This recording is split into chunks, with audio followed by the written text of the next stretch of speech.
Live. আসসালামু আলাইকুম, সবাইকে আমাদের আজকের লাইভ ক্লাসে স্বাগত জানাচ্ছি। আজকে আমাদের লাইভ ক্লাসের মূল উদ্দেশ্য হচ্ছে যারা প্রাইমারির ভাইবা পরীক্ষা দিবেন তাদের ভাইবার প্রস্তুতি কেমন হবে, ভাইবা প্রস্তুতির আসলে কয়টা ধাপ, এবং সেই ধাপগুলো থেকে আমরা আজকে একটা ধাপ নিয়ে আলোচনা করব। তো আমাদের আজকে মূল টার্গেট হচ্ছে প্রাইমারির ভাইবার জন্য উন্মুক্ত একটা ক্লাস আপনাদের জন্য প্রোভাইড করা, যাতে আপনাদের প্রস্তুতিটা আরো বেশি শানিত হয়। তো যারা শুধু প্রাইমারির জন্য ভাইবার প্রস্তুতি নিচ্ছেন, শুধু তাদের জন্যই যে এই ক্লাসটা তা না, যারা 44তম বিসিএস পরীক্ষার লিখিত পরীক্ষায় উত্তীর্ণ হয়েছেন আজকের ক্লাসটা তাদের জন্য। এমনকি যারা 26 তারিখ আগামী 26শে এপ্রিল বিসিএস প্রিলিমিনারি পরীক্ষায় অংশগ্রহণ করতে যাচ্ছেন, আজকের ক্লাসটা কিন্তু তাদের জন্য। তার কারণ হচ্ছে ভাইবা পরীক্ষার অন্যতম একটা গুরুত্বপূর্ণ অংশ হচ্ছে সাম্প্রতিক আলোচিত বিষয়াবলী। এইটা ভাইবার জন্য যেমন important, at the same time এই টপিকটা কিন্তু বিসিএস প্রিলিমিনারির জন্য অনেক বেশি ইম্পর্টেন্ট। তো সেই কারণে বিসিএস প্রিলিমিনারির আগে আমাদের আজকের ভাইবা ক্লাসটা সাজানো হয়েছে সাম্প্রতিক আলোচিত বিষয়াবলী। তো যারা আমাদের সাথে যুক্ত হয়েছেন আমাকে একটু বলবেন যে আপনারা কে কোথা থেকে যুক্ত হয়েছেন এবং সাউন্ড ক্লিয়ারলি শোনা যাচ্ছে কিনা, এবং ভাইবা সংক্রান্ত এবং বিসিএস প্রিলিমিনারি সংক্রান্ত যে কোনো প্রশ্ন করার জন্য আপনাদেরকে অনুরোধ করছি। যে কেউ আমাকে বিসিএস ভাইবা সংক্রান্ত এবং ইভেন প্রিলিমিনারি সংক্রান্ত যে কোনো প্রশ্ন আপনার জানার ব্যাপার স্যাপার সবকিছু আমাকে জিজ্ঞেস করতে পারেন। ওয়ালাইকুম আসসালাম, অনুপম সরকার মানিকগঞ্জ থেকে যুক্ত হয়েছেন, মোহাম্মদ আবু দাউদ, আপনাদেরকে আমাদের ক্লাসে স্বাগত জানাচ্ছি। তো যারাই যুক্ত হবেন তারা একটু লাইভটাকে শেয়ার করে দিতে পারেন, কারণ এতে আপনার বিসিএস এর ভাইবার প্রস্তুতি হবে, 44তম বিসিএস এর ভাইবার প্রস্তুতি হবে, পাশাপাশি প্রাইমারির প্রস্তুতি হবে, প্রাইমারির ভাইবার প্রস্তুতি হবে, পাশাপাশি যেহেতু আমাদের আজকের টপিক হচ্ছে সাম্প্রতিক বিষয়ে বলি, সো আগামী ফ্রাইডেতে যেই পরীক্ষা হতে যাচ্ছে বিসিএস প্রিলিমিনারি, সেই পরীক্ষাতেও কিন্তু এটা অত্যন্ত কার্যকর হবে। সিলেট থেকে আমাদের সাথে নূর নবী যুক্ত হয়েছেন, ওয়ালাইকুম আসসালাম। কেয়া লিজা, সবাইকে আমাদের আজকের ক্লাসে স্বাগত জানাচ্ছি। শেওড়াপাড়া থেকে হাবিবুর রহমান যুক্ত হয়েছেন, আপনাকে আমাদের ক্লাসে স্বাগত জানাচ্ছি। চট্টগ্রামের হাটহাজারী থেকে যুক্ত হয়েছেন নাসরিন আক্তার, আমাদের আজকের ক্লাসে আপনাদের সবাইকে স্বাগত জানাচ্ছি। তো সবাই একটু লাইভটা শেয়ার করে দিতে পারেন যাতে আপনার বন্ধুরাও ব্যাপারগুলো জানতে পারে, এবং আপনাদের বিসিএস সংক্রান্ত যে কোনো প্রশ্ন এবং প্রাইমারির ভাইবা সংক্রান্ত যে কোনো প্রশ্ন, প্রস্তুতি সংক্রান্ত যে কোনো প্রশ্ন কমেন্ট করে জানাতে পারবেন। ইনশাল্লাহ সবগুলো কমেন্টের উত্তর দেওয়ার চেষ্টা করব। তো চলেন আমরা প্রস্তুতিটা শুরু করি। আপনারা একটু লাইভটা শেয়ার করে দিবেন, যাতে আসলে দেখেন ফ্রি ক্লাসের একমাত্র মোটিভেশন আমাদের জন্য কিন্তু আপনাদের উপস্থিতি। আপনারা যত বেশি উপস্থিত থাকবেন আমরা ফ্রি ক্লাসটা তত বেশি মোটিভেটেড হয়ে নিতে পারি। তাই ইব্রাহিম, সবাইকে ধন্যবাদ। তারপর হচ্ছে আলামিন, ওয়ালাইকুম আসসালাম, যুক্ত হয়েছেন কিশোরগঞ্জ থেকে। রাজি আক্তার যুক্ত হয়েছেন কিশোরগঞ্জ সদর থেকে। ফরিদপুর থেকে শামীম, ধন্যবাদ। লক্ষ্মীপুর থেকে ইয়াসিন দেখছেন, অসংখ্য ধন্যবাদ যারা যুক্ত হয়েছেন। চলেন তাহলে আমরা আমাদের আজকের ক্লাসটা শুরু করতে পারি। চলেন আমাদের আজকের ক্লাসটা, মূল ক্লাসটা শুরু করি। তো in the main time Comilla থেকে যুক্ত হয়েছেন, ধন্যবাদ আপনাকে, সম্ভবত প্রিয়াঙ্কা। ওকে, চলেন তাহলে আমরা আমাদের আজকের ক্লাস শুরু করি। ওয়ালাইকুম আসসালাম। তারপর হচ্ছে আফজাল কিশোরগঞ্জ থেকে, সবাইকে অনেক ধন্যবাদ। তো ভাইবার প্রস্তুতির জন্য সেটা বিসিএস এর ভাইবা হোক বা সেটা প্রাইমারির ভাইবা হোক অথবা যে কোনো পরীক্ষার ভাইবা হোক না কেন, আপনার প্রস্তুতিটাকে আমরা আসলে এই 5টা ভাগে ভাগ করতে পারি। আপনার জন্য প্রথম প্রস্তুতির যে ব্যাপারটা আমরা আজকে আলোচনা করব কিন্তু সাম্প্রতিক আলোচিত বিষয়ে বলি। আমাদের আজকের টার্গেট, আমরা মূলত আলোচনা করব হচ্ছে এই টপিকটা নিয়ে। আচ্ছা, ওয়ালাইকুম আসসালাম নাজমুল। আমরা আজকে মূলত সাম্প্রতিক আলোচিত বিষয়গুলো নিয়ে আলোচনা করব, কারণ আমি বিশ্বাস করি আপনারা সবাই বিসিএস প্রিলিমিনারি পরীক্ষার্থী। সেই কারণে বিসিএস প্রিলিতেও যাতে কাজে লাগে, পাশাপাশি ভাইবাতেও যাতে কাজে লাগে, সেই জন্য আমরা আজকে এই টপিকটা নিয়ে আলোচনা করব। কিন্তু আপনার প্রস্তুতির জন্য কি কি দরকার? নিজেকে উপস্থাপন। নিজেকে উপস্থাপন বলতে দুইটা ব্যাপারকে আমরা বুঝি। প্রথম ব্যাপার হচ্ছে আপনার পোশাক, আপনি আসলে কেমন পোশাক পরে যাবেন সেটা আপনার উপস্থাপন। দ্বিতীয় ব্যাপারটা হচ্ছে আপনার আচরণ, আপনার আচরণ, মনোভাব, আপনার আচরণ, মনোভাব এবং উত্তর দেওয়ার সাবলীলতা।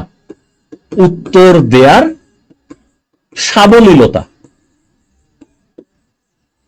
নিজেকে উপস্থাপন বলতে কিন্তু আমরা শুধুমাত্র এইটুকু বুঝতেছি না যে আপনার ড্রেস পরিপাটি হবে, পাশাপাশি আপনাকে স্যার কিন্তু আপনার আচরণ, আপনার মনোভাব জানার জন্য স্যার আপনাকে জিজ্ঞেস করে নিজের সম্পর্কে বলুন, নিজের সম্পর্কে 5টা লাইন বলুন। কেন? কারণ আপনি নিজেকে কিভাবে উপস্থাপন করতে পারেন এই ব্যাপারটা স্যার দেখতে চাচ্ছেন।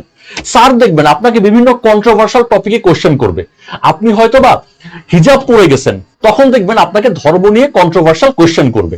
কেন করবে? কারণ আপনার মনোভাব স্যার বুঝতে চাচ্ছেন।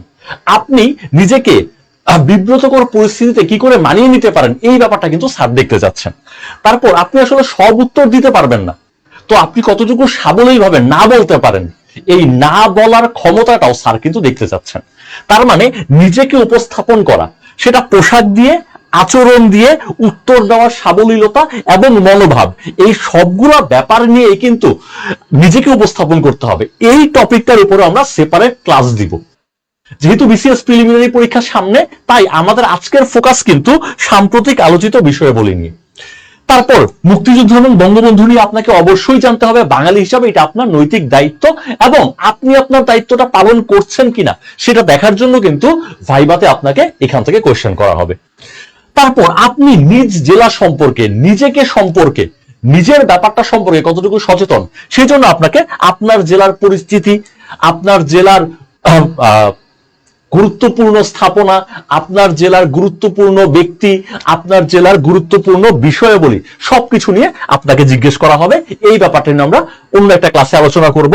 এবং আপনি যেই বিষয়ে গ্র্যাজুয়েশন করেছেন সেই বিষয় নিয়েও আপনাকে জিজ্ঞেস করবে যে আপনি আপনার একাডেমিক লাইফে কতটুকু শৃঙ্খলাবদ্ধ ছিলেন, এবং আপনি যখন আরেকজন ছাত্রর একাডেমিক লাইফটাকে নিয়ন্ত্রণ করবেন তখন আপনি কতটুকু সুশৃঙ্খল থাকবেন। সেই কারণে আপনার বিষয় থেকে কোশ্চেন করা হবে, এবং এই সবগুলোর উপরেই আমরা সেপারেট ক্লাস দিব। যেহেতু বিসিএস প্রিলিমিনারি পরীক্ষা সন্নিকটে, তাই আমাদের আজকে আমরা এই সাম্প্রতিক বিষয়াবলী নিয়ে মূলত আলোচনাটা করব। তো আমরা শুরু করি। আমি একটু ইন্টারাপ্ট করি। হ্যাঁ, শিওর স্যার। এই যে এত সুন্দর গুছালো একটা ফরম্যাট দিচ্ছেন, কিন্তু আপনি লক্ষ্য করলে দেখবেন যে শেয়ার হচ্ছে না বললেই চলে, এবং রিয়াকশন কিন্তু কেউ ইউজ করতেছেন না। এটা খুবই খারাপ। কারণ দেখেন, আপনাদের জন্য কিন্তু আমরা পুরো ভাইবা কোর্সটা ওয়ান কাইন্ডস অফ কি করে দিয়েছি, ফ্রি করে দিয়েছি। কেন ফ্রি করছি? যাতে করে আপনারা আপনার চাকরিটা নিশ্চিত করতে পারেন। এবং আমাদের শ্রদ্ধেয় স্যার নিচ্ছেন, আমাদের আরো স্যার আছেন, টুকু স্যার উনি আছেন, কম্বিনেশনে আমাদের যে ভাইবা কোর্সটা, এটা পুরো বাংলাদেশের মধ্যে আমি বলবো সবচেয়ে সেরা একটা কোর্স হবে, এবং ফ্রিতে আপনি আপনার চাকরিটা লুফে নিতে পারবেন। ভাই, এতগুলো স্টেপ পার করে গিয়ে আপনি ভাইবা থেকে যদি আউট হয়ে যান, তাহলে এর থেকে বড় খারাপ লাগার অন্য কিছু কাজ করবে না। সো সবার কাছে হাম্বল রিকোয়েস্ট থাকবে, যারা আমরা এখনো ক্লাসে রিয়াকশন ইউজ করি না, রিয়াকশন তো ইউজ করবোই। এবং যদি আপনারা জব মেডিসিনের প্রতি বিন্দু পরিমাণ কৃতজ্ঞ থাকেন, কারণ ফ্রিতে যেহেতু আপনাকে আমরা ভাইবা কোর্সটা দিচ্ছি, কৃতজ্ঞতার সাথে আমি বলবো যে অ্যাটলিস্ট মনের বিবেকরে জিজ্ঞেস করেন যে জব মেডিসিন আমাকে দিচ্ছে, তাহলে আমি জব মেডিসিনকে কি দিচ্ছি। অ্যাটলিস্ট জব মেডিসিনকে এখন পর্যন্ত প্রায় 600 মতো স্টুডেন্ট আছেন, সবাই যদি একটা করে শেয়ার করেন তাও 600-700 শেয়ার হয়ে যাবে, এবং অ্যারাউন্ড 1000 স্টুডেন্ট প্লাস আমরা কিন্তু এই ভাইবা ক্লাসটা করতে পারবো। তো সবাইকে হাম্বল রিকোয়েস্ট করবো, সবাই আমরা ক্লাসে রিয়াকশন ইউজ করবো, সাথে ক্লাসটাকে শেয়ার করবো ইনশাআল্লাহ। সো স্যার, আচ্ছা, হ্যাঁ, আর আমাদের কিন্তু আজকে কিন্তু রাত 9টায় আমরা একসাথে আসছি, একসাথে কিন্তু আমরা বিসিএস এর কম্পিউটারের যে ধামাক্কা ছিল স্যার, গত ক্লাসটা কিন্তু অ্যামেজিং ছিল, এবং অনেক স্টুডেন্ট এত বেশি পছন্দ করেছেন যেটা কল্পনা করার বাইরে। এবং আজকেও ঠিক রাত 9টায় আরো ভালো হবে ইনশাআল্লাহ, আরো ভালো হবে। এবং আমি স্যার যে 10টা কোশ্চেন রেখেছি, আপনি যে 15টা রেখেছেন, সব মিলে আমরা কিন্তু বেশি কোশ্চেন সলভ করবো না, মাত্র 25টা। এই 25টা কোশ্চেন থেকে আমরা এটা বলতে পারি যে আপনারা অ্যাটলিস্ট 8 থেকে 10 মার্ক হুবহু পরীক্ষায় কমন পাবেন, এটা নিয়ে সন্দেহ নাই। সো রেডি থাকেন রাত 9টায়। আচ্ছা, চলেন তাহলে আমরা সাম্প্রতিক বিষয়াবলী নিয়ে আলোচনা শুরু করি।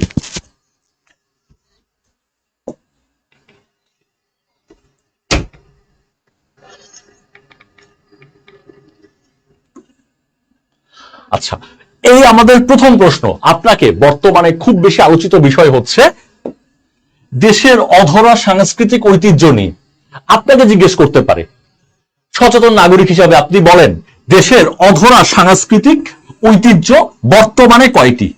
দেশের অধরা সাংস্কৃতিক ঐতিহ্য বর্তমানে কয়টি? দেখি কি আমাকে বলতে পারেন, বর্তমানে দেশের অধরা সাংস্কৃতিক ঐতিহ্য কয়টি?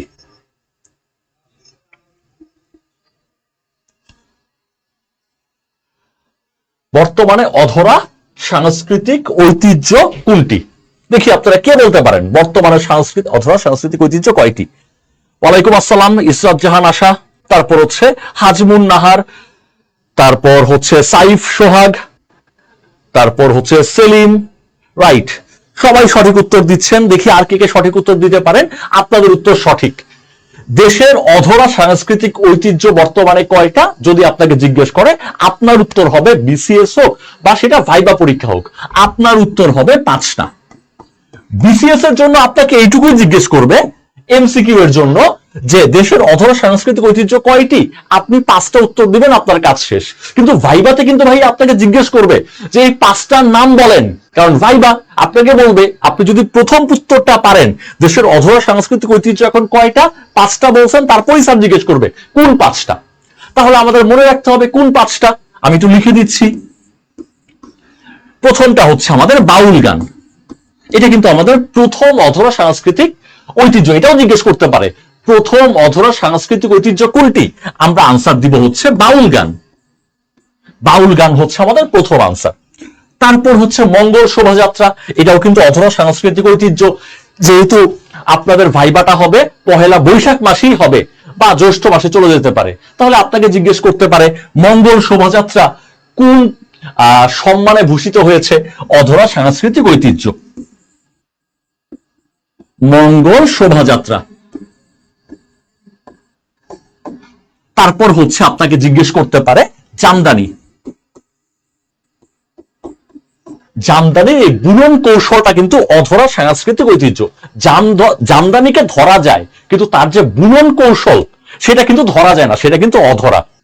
তারপর 4 নাম্বার হচ্ছে শীতল পাটি, সিলেট এলাকার শীতল পাটি। শীতল পাটি এবং লাস্ট ওয়ান, এটা কিন্তু সবচেয়ে ইম্পর্টেন্ট, আপনাকে বলতে পারে এই অধরা সাংস্কৃতিক ঐতিহ্যের সর্বশেষ কোনটা, সেটা হচ্ছে রিক্সা। রিক্সা ও রিক্সার নকশা চিত্র। রিক্সার নকশা, রিক্সাতে আমরা দেখি না বিভিন্ন নায়ক নায়িকার ছবি, বিভিন্ন ধরনের ফুল ফলের ছবি, এই ব্যাপারটাও কিন্তু আমাদের অধরা সংস্কৃতির অংশ। জামদানি বুনন, রাইট। বাউল গান, হ্যাঁ, বৃষ্টির উত্তর সঠিক, বৃষ্টিকে অনেক ধন্যবাদ, বৃষ্টির উত্তর সঠিক। তো এই 5টা হচ্ছে আমাদের অধরা সাংস্কৃতিক ঐতিহ্য। ভাইবাতে কিন্তু আপনাকে 5টা সম্পর্কে জিজ্ঞেস করতে পারে।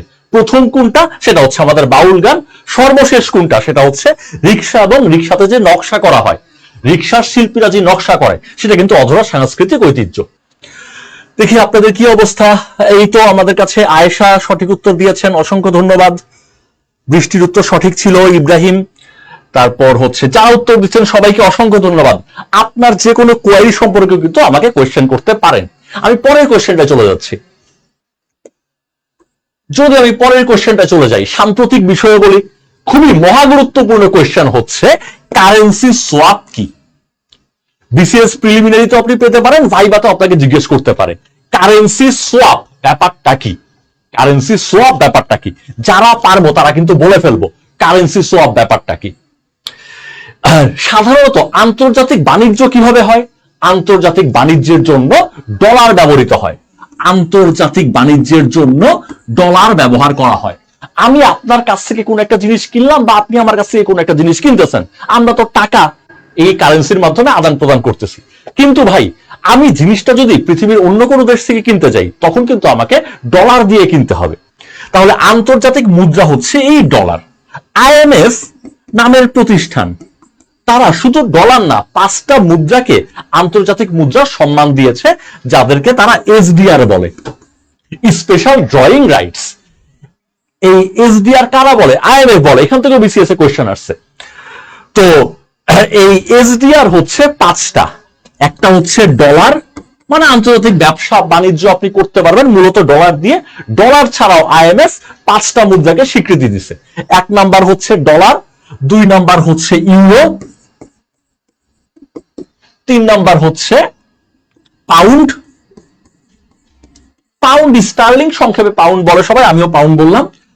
4 নাম্বার হচ্ছে ইয়েন, জাপানের ইয়েন।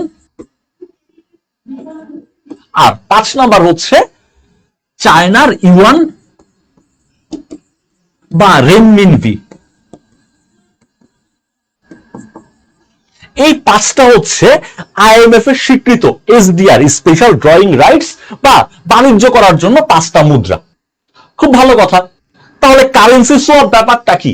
কারেন্সি সোয়াপ ব্যাপারটা হচ্ছে দুইটা দেশ যদি নিজেদের মাঝে, এটা হচ্ছে আমার দেশ এক আর এটা হচ্ছে দেশ দুই, দুইটা দেশ যদি নিজেদের মাঝে দ্বিপাক্ষিক চুক্তি করে, দুই পক্ষের মাঝে চুক্তি হয়, দ্বিপাক্ষিক চুক্তি করে যে আমরা এই দুইটা দেশ এই ধরনের কোন মুদ্রা বা ডলারের মাধ্যমে, এই ধরনের মুদ্রা বা ডলারের মাধ্যমে ব্যবসা করব না, আমরা ব্যবসা করব আমাদের নিজস্ব মুদ্রায়, আমরা ব্যবসা করব আমাদের নিজস্ব মুদ্রায়, এই ব্যাপারটাকে বলা হয় কারেন্সি সোয়াপ।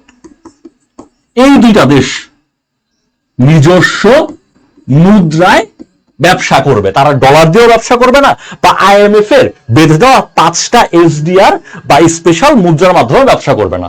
দুইটা দেশ দ্বিপাক্ষিক চুক্তি, আমি একটা দেশ আপনি একটা দেশ, দুইটা দেশ দ্বিপাক্ষিক চুক্তি করে যখন ব্যবসা বাণিজ্য করবে, ওই ব্যাপারটাকে বলা হয় কারেন্সি সোয়াপ। আপনাকে কিন্তু ভাইবাতে জিজ্ঞেস করতে পারে, কেন জিজ্ঞেস করবে? কারণ বাংলাদেশ এবং ভারতের মাঝে এই কারেন্সি সোয়াপ দ্বিপাক্ষিক চুক্তিটা হয়েছে।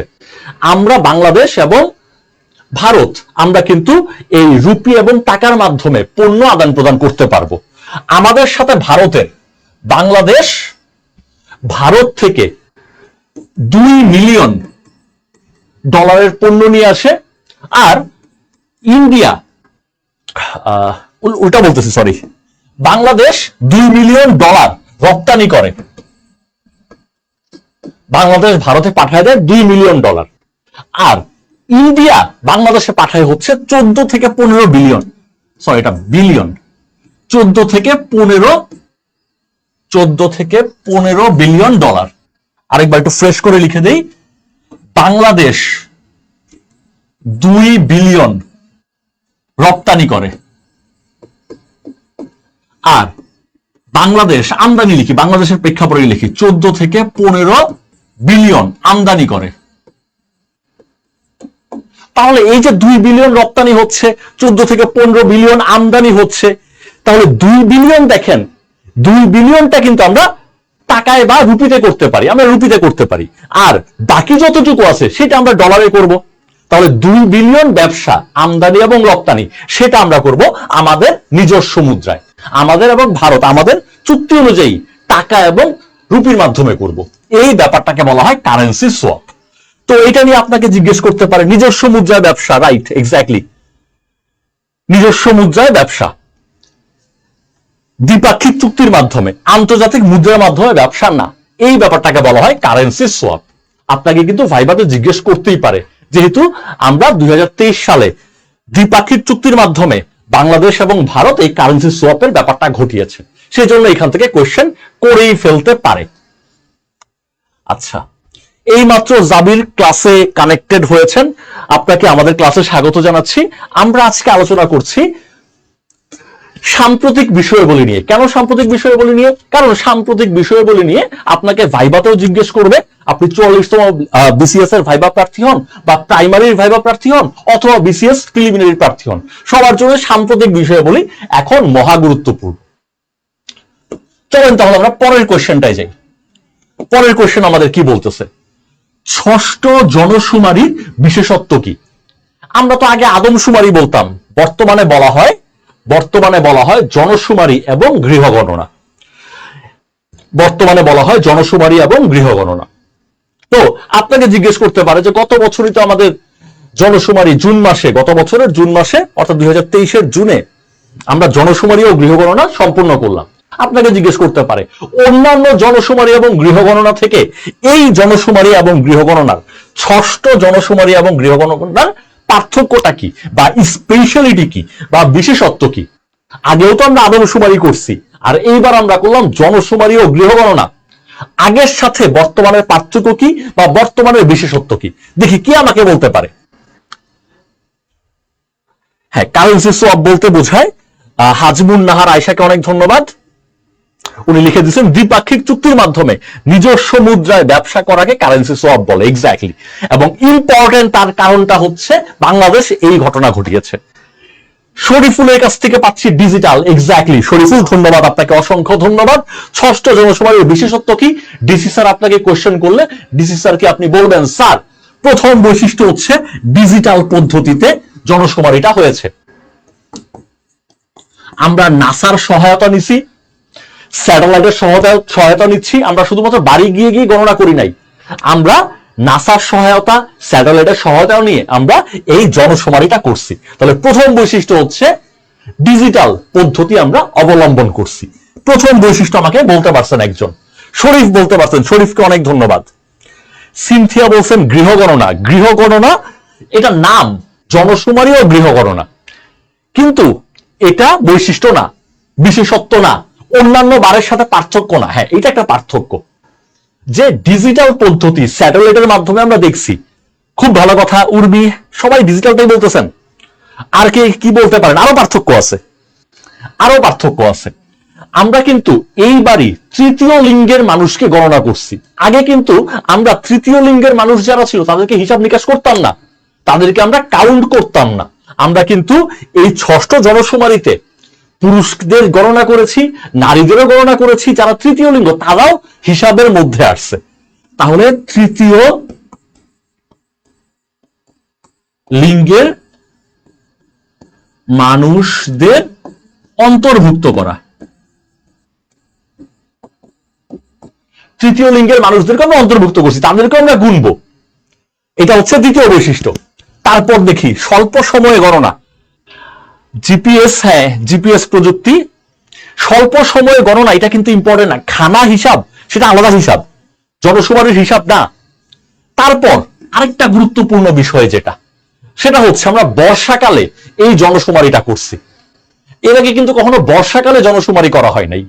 আমরা কিন্তু বর্ষাকালে এই জনশুমারিটা করছি। এটাও কিন্তু অন্যান্য বারের চেয়ে পার্থক্য। বর্ষাকালে আমরা জনশুমারিটা করছি। এবং 4 নাম্বার পার্থক্য অন্যান্য জনশুমারির সাথে, সেটা হচ্ছে, আচ্ছা বিবাহিত অবিবাহিত গণনা করা, ভাই এটা আগেও করা হতো। আচ্ছা ওকে। তারপরে হচ্ছে, হ্যাঁ আপনারা যেটা বলতে যাচ্ছেন সেটা ওকে, সেটা হচ্ছে আমরা 35 রকমের, এত বেশি রকমের তথ্য নিয়ে আমরা কখনো আগে গণনা করি নাই। 35 রকমের তথ্য গণনা, আমরা অনেক বেশি রকমের তথ্য গণনা করতাম। আগে এত বেশি তথ্য গণনা করা আমাদের জন্য সম্ভব ছিল না। ষষ্ঠ জনশুমারি ও গৃহগণনায় এসে আমরা এত এত বৈশিষ্ট্যগুলো পাচ্ছি বা বিশেষত্ব পাচ্ছি, যেটা আগে ছিল না। সো ডিসি স্যার আপনাকে এই কোশ্চেনটা করতেই পারে যে ষষ্ঠ জনশুমারির বিশেষত্বটা কি, বা বিসিএস প্রিলিমিনারি পরীক্ষাও চলে আসতে পারে। ডিজিটাল পদ্ধতি, আমরা জিপিএস এর মাধ্যমে কাউন্ট করেছি, আমরা নাসার সহায়তা নিয়েছি, আমরা স্যাটেলাইটের সহায়তা নিয়েছি, অর্থাৎ ডিজিটাল পদ্ধতি অ্যাপ্লাই করেছি। আমরা তৃতীয় লিঙ্গের মানুষদেরকে আগে গণনা করতাম না, বাট আমরা তৃতীয় লিঙ্গের মানুষদেরকেও গণনার অন্তর্ভুক্ত করেছি। বর্ষাকালে আমরা গণনা করতাম না, কারণ আমাদের তো ডিজিটাল পদ্ধতি ছিল না। ম্যানুয়ালি আমাদের বাড়ির বাড়ি যাওয়া বর্ষাকালে সম্ভব ছিল না, জুন মাসে সম্ভব ছিল না। জুন মাসে বা বর্ষাকালে আমরা ষষ্ঠ জনশুমারিতে এই গণনাটা করেছি। এবং 35 রকমের তথ্য, আগে এত বেশি তথ্য নিয়ে আমাদের পক্ষে গণনা করা সম্ভব ছিল না। এখন আমরা অনেক বেশি তথ্য নিয়ে গণনা করা শুরু করেছি। ওকে দেখি, আচ্ছা ওকে 35 রকমের তথ্য, রাইট রাইট।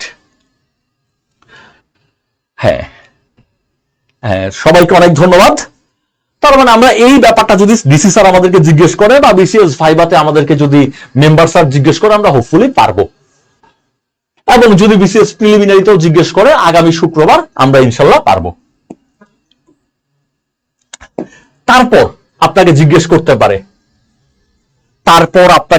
করতে পারে, বাংলাদেশের 1 সিটি 2 টাউন কার ফলশ্রুতিতে 1 সিটি 2 টাউনের জন্ম হয়েছে।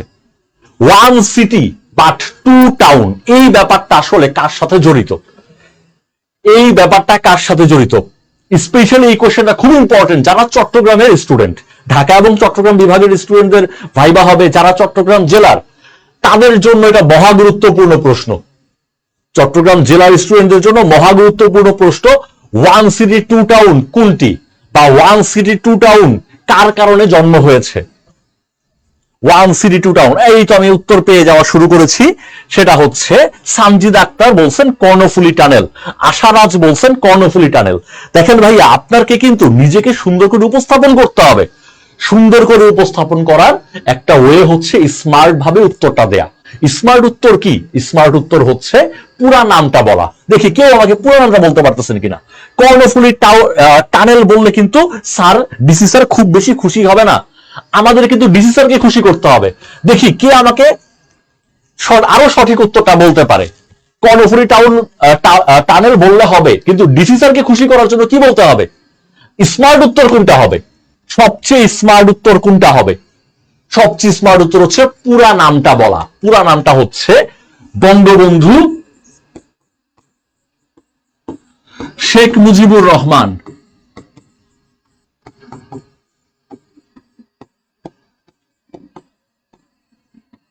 টানেল। বঙ্গবন্ধু শেখ মুজিবুর রহমান টানেল। তো অনেকে আবার শুধু বঙ্গবন্ধু টানেল বলে ফেলবেন। শুধু বঙ্গবন্ধু টানেল বললে যে হবে না তা না, কর্ণফুলী টানেল বললেও যে হবে না তা না, কিন্তু আমরা চাই অন্যের চেয়ে একটু বেশি নাম্বার। কারণ কম্পিটিটিভ এক্সাম, চাকরির জন্য কি করতে হবে? অন্যের চেয়ে একটু বেশি নাম্বার পাইতে হবে, আর তো কিছু না, অন্যের চেয়ে বেশি নাম্বার পাইতে হবে। সো আপনি বঙ্গবন্ধু টানেল বললেও হবে না, আপনি পুরোটা বলবেন বঙ্গবন্ধু শেখ মুজিবুর রহমান টানেল। তখন দেখবেন ডিসি স্যার অন্যদের চেয়ে আপনার উপর বেশি খুশি হচ্ছে। এই উত্তরটা দেওয়ার পরে আপনাকে জিজ্ঞেস করতেই পারে যে এই টানেলটার দৈর্ঘ্য কত? টানেলের ভেতরে দেখি আপনারাই বলেন, টানেলটার দৈর্ঘ্য কত? টানেলের ভেতরে টিউব কয়টা? টিউব কয়টা এটা খুব সহজেই পারবেন। টিউব হচ্ছে 2টা। টানেলের দৈর্ঘ্য হচ্ছে 3.32 কিলোমিটার। পাশে আরো 5.35 কিলোমিটার সংযোগকারী রাস্তা আছে, ওইটা বলতেছি না, সংযোগকারী রাস্তাটা বাদ দিই, 5.35 কিলোমিটার সংযোগকারী রাস্তা আছে, কিন্তু টানেল, মূল টানেলের দৈর্ঘ্য হচ্ছে 3.32 কিলোমিটার। এবং এটার জন্য হ্যাঁ সঠিক উত্তর পাচ্ছি। এবং এখানে আমাদের খরচ হয়েছে 10,000 কোটি টাকা। এই টানেল নির্মাণে 10,000 কোটি টাকা খরচ হয়েছে। এবং এই টানেলটা যখন নির্মাণ কাজ শুরু হয় তখন আমি চট্টগ্রাম পল্লী বিদ্যুৎ সমিতি 1-এর এজিএম মেম্বার সার্ভিস ছিলাম, এবং আমার সৌভাগ্য হয়েছে এই টানেলের নির্মাণ কাজের বিদ্যুৎ সংযোগ দেওয়া। নির্মাণ কাজ করার জন্য বিদ্যুৎ সংযোগ লাগবে, সেই বিদ্যুৎ সংযোগটা দেওয়ার সৌভাগ্য আমার হয়েছিল। কারণ এই টানেলটার এক পাশটা হচ্ছে আনোয়ারা উপজেলা, যেটা কিনা চট্টগ্রাম পল্লী বিদ্যুৎ সমিতি 1-এর আওতাধীন ছিল। তো এটা আসলে মূলত পতেঙ্গা এবং আনোয়ারা উপজেলাকে সংযুক্ত করেছে। সো পতেঙ্গা সেটা একটা টাউন, এবং আনোয়ারা সেটাও একটা টাউন, এবং এই দুইটা টাউন মিলে আসলে একটাই সিটি হবে। একটাই সিটি হবে, কারণ এক টাউন থেকে আরেক টাউনে যেতে সময় লাগবে না, দুইটা মিলে আসলে একটাই সিটি হবে। তো সেই কারণে মূলত এই কোয়েশ্চেনটা চট্টগ্রাম বিভাগের জন্য খুব ইম্পর্টেন্ট, এবং এটা যেহেতু আমাদের দক্ষিণ এশিয়ার প্রথম আপনার কি বলে নদীর নিচের টানেল, সেই জন্য বিসিএস পরীক্ষার জন্য মহা গুরুত্বপূর্ণ। দেখি আপনারা কি বলতেছেন। হ্যাঁ, দুইটা ফাইন। আনোয়ারা পতেঙ্গা, এক্স্যাক্টলি আনোয়ারা এবং পতেঙ্গাকে যুক্ত করেছে, আনোয়ারা উপজেলা এবং পতেঙ্গা উপজেলাকে যুক্ত করেছেন। কেউ আছেন আনোয়ারা উপজেলায় বা টানেলের ভেতর দিয়ে কেউ গিয়েছেন? দেখি কে কে গিয়েছেন টানেলের ভেতর দিয়ে, আমাকে একটু বলেন। আনোয়ারা উপজেলার কেউ আছেন কিনা? এজিএম সদস্য সেবা হিসাবে আমার কর্মক্ষেত্র ছিল সেই একদম আনোয়ারা উপজেলা, কর্ণফুলী উপজেলা থেকে একদম বাঁশখালী পর্যন্ত, লোহাগাড়া উপজেলা পর্যন্ত, এই সকল জায়গার মোটামুটি অলিগলি পর্যন্ত আমার যাওয়া হয়েছে। চন্দনা এসে সেই ধোপাছড়ি এমন একটা জায়গা যেখানে আপনি চন্দনা এসে দিয়ে যেতে পারবেন না, যদিও উপজেলাটা চন্দনা এসে যেতে হবে সাতকানিয়া দিয়ে নদী পার হয়ে। এরকম প্রত্যন্ত জায়গায় যাওয়ার মতো সৌভাগ্য আমার হয়েছিল চট্টগ্রাম পল্লী বিদ্যুৎ সমিতি 1-এ চাকরি করার কারণে। তো দেখি চট্টগ্রামের প্রার্থীরা আছেন কিনা।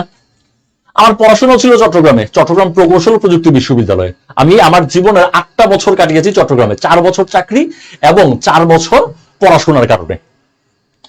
আচ্ছা, ওকে, অনেকবার গিয়েছেন, ধন্যবাদ। পটিয়া উপজেলা, হ্যাঁ আমার মূল অফিস ছিল পটিয়াতে, পটিয়া উপজেলা থেকে শাহিন নেওয়াজ। ওকে, পটিয়ার কোথায়? পটিয়ার অলিগলি আমার আরো বেশি চেনা। রাউজান, আমার ভার্সিটি ছিল রাউজান। অপু, আপনার এলাকায় আমার ভার্সিটি ছিল। চলেন তাহলে আমরা পরের কোশ্চেনটায় যাই। বর্তমানে জিআই পণ্যের সংখ্যা কয়টি? বর্তমানে জিআই পণ্যের সংখ্যা কয়টি? এই বিষয়ে আমাকে একটু বলেন।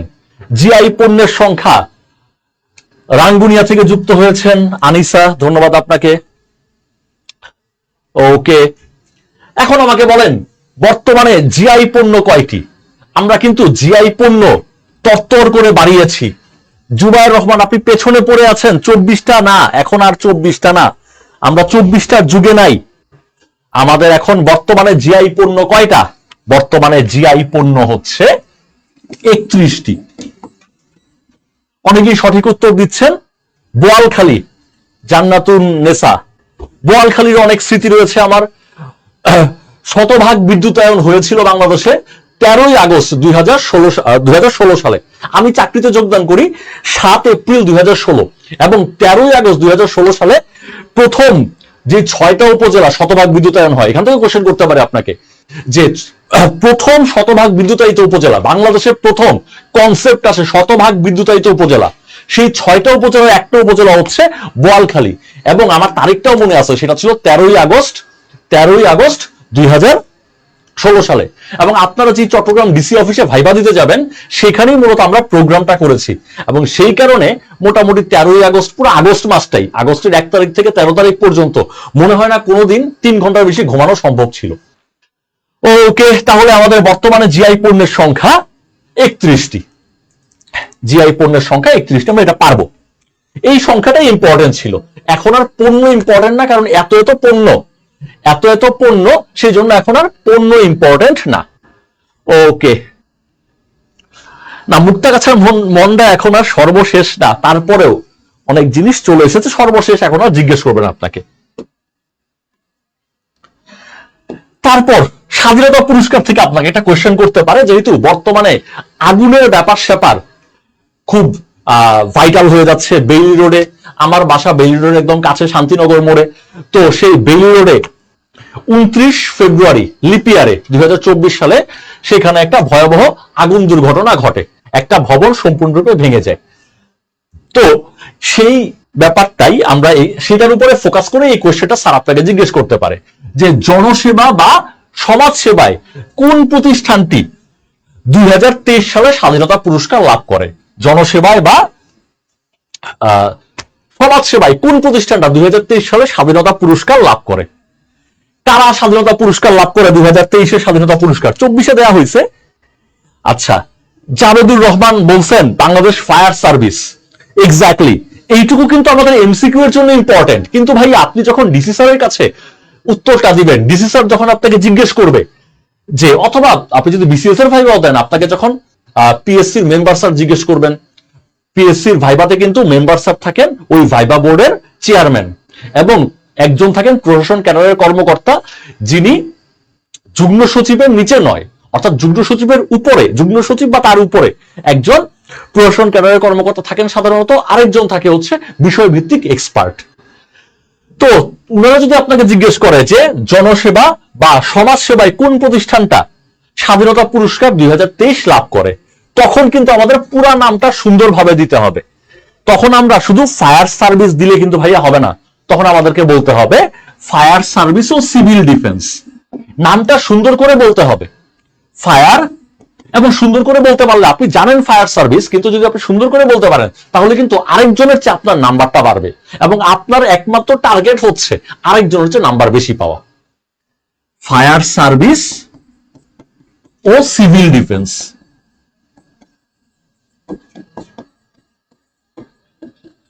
ফায়ার সার্ভিস ও সিভিল ডিফেন্স ওনারা 2023-এ স্বাধীনতা পুরস্কার পায়। হ্যাঁ, চমৎকার। ওকে, মায়াবী প্রহর, আলহামদুলিল্লাহ আপু ভালো আছি, অনেকদিন পরে ক্লাস করছেন, ধন্যবাদ ক্লাস করার জন্য। আচ্ছা, আপনাকে কিন্তু জিজ্ঞেস করতে পারে বাংলাদেশের সর্বোচ্চ পুরস্কার কোনটা? বাংলাদেশ তো অনেকগুলো পুরস্কার দেয়, স্বাধীনতা পুরস্কার দিচ্ছে, 21শে পদক দিচ্ছে, বাংলা একাডেমি পুরস্কার দিচ্ছে বা পদক দিচ্ছে। এই সকল পদকের মাঝে সবচেয়ে মর্যাদা সম্পূর্ণ পুরস্কার কোনটা, বাংলাদেশের সর্বোচ্চ পদক কোনটা, এটা আপনাকে কোশ্চেন করতে পারে। হ্যাঁ, সঠিক উত্তর কে খান। আলহামদুলিল্লাহ, ভালো আছি ভাইয়া। তো বাংলাদেশের সর্বোচ্চ পুরস্কার কিন্তু এই স্বাধীনতা পদক। বাংলাদেশের সর্বোচ্চ পদক, এটা আপনাকে জিজ্ঞেস করতে পারে ভাইবাতে, বাংলাদেশের সর্বোচ্চ পদক কোনটা, এটা হচ্ছে স্বাধীনতা পুরস্কার। এটা কিন্তু জিজ্ঞেস করেছিল। আমি বাংলাদেশ সংসদ সচিবালয়ের টেলিভিশন প্রকৌশলী পদে একবার ভাইবা দিয়েছিলাম, যদিও চাকরিটা পাই নাই। তো সেইখানে ভাইবাতে আমাকে জিজ্ঞেস করছিল বাংলাদেশের সর্বোচ্চ পদক কোনটা। তো সর্বোচ্চ পদক হচ্ছে স্বাধীনতা পুরস্কার। আর 2023-এর এই স্বাধীনতা পুরস্কারটা পেয়েছে ফায়ার সার্ভিস ও সিভিল ডিফেন্স। স্বাধীনতা পদক, হ্যাঁ আপনার উত্তর দেওয়া শুরু করেছেন সুমি এবং নাসমিন, রাইট। মুক্তি দে, রাইট। স্বাধীনতা পদক, তারপর হচ্ছে শহীদ সুমি, রাইট। স্বাধীনতা পদক হচ্ছে বাংলাদেশের সর্বোচ্চ পুরস্কার। এটা কিন্তু আমাকেও জিজ্ঞেস করেছিল। সেটা হচ্ছে পিএসসির একটা নন ক্যাডার পরীক্ষা ছিল, বাংলাদেশ সংসদ সচিবালয়ের টেলিভিশন প্রকৌশলী, সেখানে আমাকে এটা জিজ্ঞেস করেছিল। ওকে, তাহলে আমরা এটা মোটামুটি পারবো, স্বাধীনতা পদক, রাইট। চলেন পরের কোশ্চেনে যাই। পরের কোশ্চেনটা হচ্ছে সার্বজনীন পেনশন স্কিম। এই যে সাম্প্রতিক ব্যাপার স্যাপারের মাঝে এটা খুব বেশি আলোচিত, এখান থেকে আপনাকে কোশ্চেন করেই ফেলতে পারে, সেটা ভাইবা হোক বা বিসিএস হোক। সার্বজনীন পেনশন স্কিমে চালুকৃত স্কিমের সংখ্যা কয়টি? সার্বজনীন যে পেনশন স্কিম চালু হয়েছে সেখানে স্কিম কয়টা, মূলত সেখানে কয়টা স্কিম আছে? প্রিলি হলে এইটুকুই এনাফ, কয়টা স্কিম। কিন্তু ভাইবা হলে কিন্তু স্যার আপনাকে জিজ্ঞেস করবে স্কিমগুলোর নাম বলো, স্কিমগুলোর নাম বলো, স্কিমগুলা কোনটা কার জন্য এটা একটু বলো। তারপর আপনাকে জিজ্ঞেস করবে ভাইয়া তুমি যে, ভাইয়া বলবে না, নাম ধরে বলবে, তুমি যে সরকারি চাকরি করতে এসেছো, তুমি যে সরকারি স্কুলের শিক্ষক হবে, বিসিএস ক্যাডার হবে, তুমি কি সার্বজনীন পেনশন স্কিমের আওতাভুক্ত কিনা, এরকম বিভিন্ন জিনিস কোয়েশ্চেন আমাদের করতে পারে। আমি উত্তর পাওয়া শুরু করেছি। মুক্তা আক্তার আপু হয় নাই, বাকিদেরটা হচ্ছে, মুরাদেরটাও হয় নাই, বৃষ্টি আপু আপনাদেরটাও হয় নাই। 5টি সার্বজনীন পেনশন স্কিমে চালুকৃত স্কিমের সংখ্যা হচ্ছে 5টি। চালুকৃত স্কিম কয়টি? 5টি। প্রিলির জন্য হয়তো বা এইটুকুই ইম্পর্টেন্ট, কিন্তু আপনাকে ভাইবার জন্য আরো জিনিস জানতে হবে, কারণ আপনাকে তো মুখে বলতে হবে ডিসি স্যারকে। কোন 5টা? 1 নাম্বার হচ্ছে প্রগতি। 1 নাম্বার হচ্ছে প্রগতি। এটা কার জন্য? এটা হচ্ছে বেসরকারি চাকরি যারা করে তাদের জন্য। তাহলে প্রগতি স্কিমটা হচ্ছে বেসরকারি চাকরিজীবীদের জন্য। এটা হচ্ছে বেসরকারি চাকরিজীবী। একটু খেয়াল রাখবেন, চাকরিজীবী কিন্তু জীবী দুইটাই দীর্ঘইকার। চাকরিজীবী, বেসরকারি চাকরি যারা করতেছেন তারা সরকারি চাকরি করেন, তারা তো পেনশন পাচ্ছেনই, কিন্তু যারা বেসরকারি চাকরি করেন তাদের জন্য হচ্ছে প্রগতি নামের স্কিমটা। তারপর আসেন আমরা সেকেন্ড স্কিমে আসি। সেকেন্ড স্কিম হচ্ছে সমতা। সেকেন্ড স্কিমের নাম হচ্ছে সমতা। হ্যাঁ, অনেকে উত্তর লিখছেন, মুরাদ উত্তর লিখে ফেলছেন অলরেডি। আচ্ছা ফাইন, অনেকেই উত্তর লিখছেন, সবাইকে অনেক ধন্যবাদ। সমতা কার জন্য? যারা হতদরিদ্র, নিম্ন আয়ের মানুষ, যারা নিম্ন আয়ের মানুষের জন্য সমতা নামের স্কিমটা চালু করা হয়েছে। এটা হচ্ছে নিম্ন আয়ের মানুষ। প্রিলির জন্য হয়তো বা এত ডিটেলস জিজ্ঞেস করবে না, কিন্তু ডিসি স্যার কিন্তু জিজ্ঞেস করবে আপনাকে সমতাটা কার জন্য, আপনি বলবেন নিম্ন আয়ের মানুষের জন্য। তারপর হচ্ছে সুরক্ষা। সুরক্ষাটা কাদের জন্য?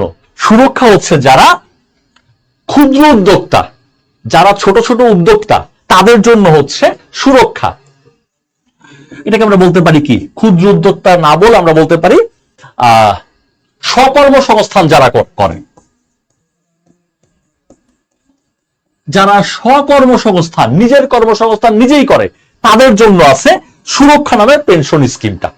সার্বজনীন পেনশন স্কিমের সুরক্ষা তাদের জন্য। তারপর 4 নাম্বারটা কোথায় লিখি? উপরে লিখি। 4 নাম্বার হচ্ছে প্রবাস। যারা আমাদের প্রবাসী ভাইয়েরা আছে তাদের জন্য, মূলত প্রবাসীদের জন্য, প্রবাসীদের জন্য হচ্ছে প্রবাস নামের স্কিমটা। চট্টগ্রাম প্রবাসীরা থাকে, সো চট্টগ্রাম এলাকায় যারা আছেন তাদেরকে কিন্তু এই কোয়েশ্চেনটা করতে পারে। তারপর হচ্ছে ঢাকার ধরেন মুন্সিগঞ্জ এলাকায় দেখবেন প্রচুর মানুষজন প্রবাসে থাকে, তাদেরকে কিন্তু জিজ্ঞেস করতে পারে যে সার্বজনীন পেনশন স্কিমের কোন স্কিমটা এই প্রবাসী মানুষদের জন্য, সেটা হচ্ছে প্রবাস। এবং 5 নাম্বার হচ্ছে প্রত্যয়। এই প্রত্যয়টা নিয়েই আসলে অনেকেই হতাশ। প্রত্যয়টা হচ্ছে যারা সরকারি চাকরি করে না, সরকার মানে একদম সরকারের রেভিনিউ খাতের চাকরি যারা করতেছে না, যারা বিভিন্ন স্বায়ত্তশাসিত প্রতিষ্ঠানে চাকরি করতেছে, যারা হচ্ছে স্বশাসিত প্রতিষ্ঠান, তারপরে হচ্ছে রাষ্ট্রায়ত্ত প্রতিষ্ঠান, যারা পিওর সরকারি না, তাদের জন্য এই প্রত্যয় নামের স্কিমটা চালু করা হয়েছে। যারা 1 জুলাই 2024 থেকে চাকরিতে যোগদান করবে তাদেরকে কিন্তু আর সরকার পেনশন দিবে না। কারা? আপনারা যারা প্রাইমারিতে পরীক্ষা দিচ্ছেন, যারা বিসিএস ক্যাডার হচ্ছে, তাদের জন্য না। যারা বিভিন্ন স্বায়ত্তশাসিত প্রতিষ্ঠান, সংবিধিবদ্ধ প্রতিষ্ঠান, যেমন আমি আগে যেখানে চাকরি করতাম পল্লী বিদ্যুৎ, সেটা ছিল সংবিধিবদ্ধ প্রতিষ্ঠান। তারপর আমি আরো যেখানে চাকরি করেছিলাম, যেমন বাংলাদেশ পল্লী বিদ্যুতায়ন বোর্ড, বিআরইবি, যেটা, তারা কিন্তু সংবিধিবদ্ধ প্রতিষ্ঠান। তো এরকম সংবিধিবদ্ধ প্রতিষ্ঠান, স্বায়ত্তশাসিত প্রতিষ্ঠান, তারপরে হচ্ছে আধা সরকারি প্রতিষ্ঠান, তাদেরকে কিন্তু এই প্রত্যয়ের আওতাভুক্ত করা হচ্ছে। তো আপনাকে কিন্তু এগুলো হচ্ছে স্বায়ত্তশাসিত, স্বশাসিত বলতে পারি, স্বশাসিত, স্বায়ত্ত শাসিত, এই ধরনের প্রতিষ্ঠানগুলোতে আমরা প্রত্যয় নামের স্কিমের মাধ্যমে তাদেরকে পেনশন স্কিমের আওতায় নিয়ে আসবো। তাহলে আপনাকে যদি জিজ্ঞেস করে, প্রিলির জন্য হয়তো বা এইটুকুই জিজ্ঞেস করতে পারে, সার্বজনীন পেনশন স্কিমে চালুকৃত স্কিমের সংখ্যা কয়টা, আপনি আনসার দিবেন 5টা। আর ভাইবাতে আপনাকে খুঁটিয়ে খুঁটিয়ে জিজ্ঞেস করতে পারে, 5টার নাম জিজ্ঞেস করতে পারে, সেটাও আপনি পারলেন। পারার পরে আপনাকে জিজ্ঞেস করতে পারে প্রত্যয় কাদের জন্য, প্রবাস কাদের জন্য, সুরক্ষা কাদের জন্য, সমতা কাদের জন্য, প্রগতি কাদের জন্য। কোনটা জিজ্ঞেস করবে এটা একমাত্র ডিসি স্যার, যিনি কোয়েশ্চেন করবেন, তিনিই জানেন। ওকে, আচ্ছা, নাসরিন আক্তার বলছেন চট্টগ্রামের জন্য বলবেন, কুমিল্লার জন্য কিছু বললেন। হ্যাঁ, অবশ্যই সবার জন্য বলছি। আমি চট্টগ্রাম 8 বছর ছিলাম বলে আমি ওই এলাকার কিছু পালস বুঝি, এই জন্য একটু বলতেছি আর কি, সবার জন্যই। বাকি উত্তরগুলো আসলে সবার জন্যই। চলুন পরের কোশ্চেনে চলে যাই। পরের কোশ্চেনটা, এটা আপনারা সবাই পারবেন, এটার উত্তর দেন। স্বশাসিত, স্বায়ত্তশাসিত, সংবিধিবদ্ধ সংস্থার চাকরিজীবীদের জন্য কোন সার্বজনীন পেনশন স্কিম? এটার উত্তর সবাই পারবেন। স্কিমটা স্বশাসিত, স্বায়ত্তশাসিত প্রতিষ্ঠানগুলোর জন্য।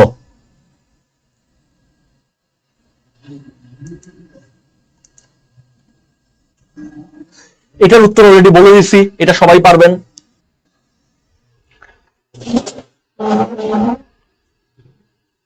দেখি কি অবস্থা। হ্যাঁ, শরীফের উত্তর সঠিক।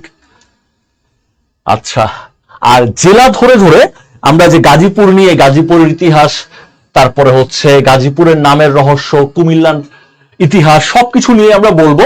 সেটা হচ্ছে নিজ জেলার পরিচিতি, আপনার জেলার বিখ্যাত ব্যক্তি, তারপরে হচ্ছে আপনার এলাকার বিখ্যাত ব্যক্তি, সবকিছু নিয়ে বলবো অবশ্যই। আজকে আমরা সাম্প্রতিক ব্যাপারটা পড়তেছি, আর চট্টগ্রামের কথা আসতেছে, তার কারণ হচ্ছে আমি চট্টগ্রামে 8 বছর ছিলাম, সেই জন্য একটু বলছি। আপনার জেলা নিয়ে অবশ্যই আপনার সাথে আমার আলোচনা হবে। ওকে, আমরা চেষ্টা করব জেলা ধরে ধরে একটা করে ক্লাস দেওয়ার জন্য, সব জেলা ধরে ধরে। টেনশন নাই, আপনি শুধু জব মেডিসিনের সাথে থাকেন, সবকিছু আপনাকে প্রোভাইড করা হবে, যা কিছু দরকার। প্রত্যয়, হ্যাঁ সঠিক উত্তর যারা দিচ্ছেন। ওকে, ফাইজুন নেসা, তারপরে হচ্ছে শারমিন এনায়েত, অনুপম, যারা উত্তর দিচ্ছেন সবাইকে অসংখ্য ধন্যবাদ। এটা আশা করি পারবেন। এর পরের কোশ্চেনে যদি আমরা যাই, সার্বজনীন পেনশন স্কিমে অংশগ্রহণকারীদের বয়স সীমা কত? সার্বজনীন পেনশন স্কিমে সবাই কি যোগদান করতে পারবে? বয়স সীমা কত হবে? এবং এই যে আমরা যারা একদম পিওর সরকারি চাকরি করতেছি, সরকারের রাজস্ব থেকে আমাদের যাদের হচ্ছে স্যালারি হচ্ছে, আইবাস সফটওয়্যারের মাধ্যমে আমরা যারা স্যালারি পাচ্ছি, তারা কিন্তু এই সার্বজনীন পেনশন স্কিমে অন্তর্ভুক্ত হতে পারবো না।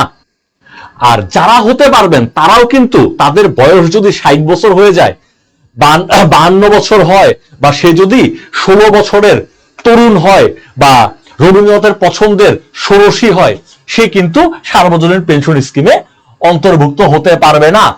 তাহলে বয়স সীমাটা কত? বয়স সীমা কত? বয়স সীমা কত?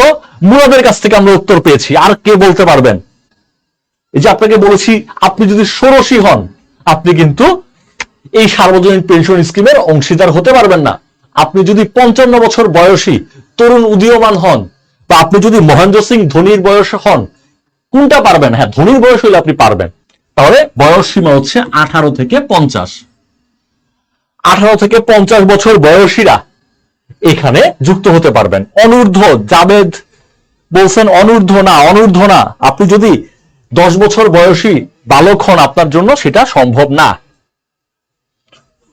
ওকে, আচ্ছা, ওকে, আমরা একটু বলবো। এখানে বিখ্যাত ব্যক্তি নিয়ে আপনাদের আলোচনা শুরু হয়ে গেছে। আলোচনা করা ভালো, কিন্তু বিখ্যাত ব্যক্তি যদি আপনাকে কোনো বিশেষ ক্ষেত্র না বলে, তখন বিখ্যাত ব্যক্তি আপনি কাকে বলবেন? আপনাকে বলবো যে আপনার এলাকার 2জন বিখ্যাত ব্যক্তির নাম বলেন। আপনি কিন্তু যারে তারে বললে হবে না। আপনার অনেকেই বিখ্যাত থাকতে পারে, কিন্তু আপনাকে অনেক কিছু বুঝে উত্তরটা দিতে হবে। কারণ এই বুঝে আপনি যে উত্তরটা দিচ্ছেন, সেটার ভেতরে কিন্তু আপনার ভেতরে থাকা মনোভাব বের হয়ে আসবে। সেই জন্য কিভাবে উত্তর দেবেন সেটা আমরা স্পেসিফিক ক্লাসে আলোচনা করব। আপনাকে বলবো আপনার পছন্দের 3জন ব্যক্তির নাম বলেন, তো আপনি আসলে কাদের নাম বলবেন? যাদের নাম বলবেন তাদের আদর্শ এবং আপনার আদর্শ কিন্তু কাছাকাছি হবে। অনেক বিখ্যাত ব্যক্তি থাকলেও সবার নাম কিন্তু আপনি বলবেন না। সো এই ব্যাপারগুলো আপনাকে আমি শিখিয়ে দিব পরে। ওকে, তারপরের কোয়েশ্চেনে যদি আমরা যাই,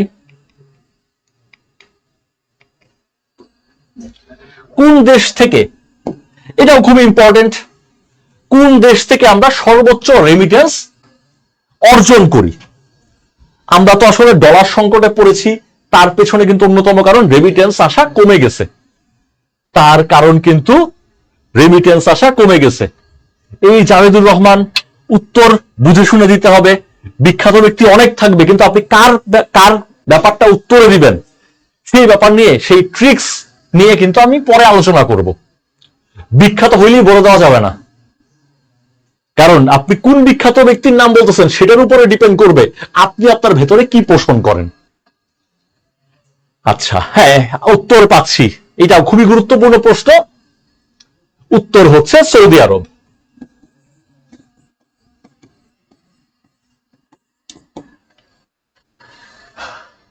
সৌদি আরব সঠিক উত্তর, রাইট।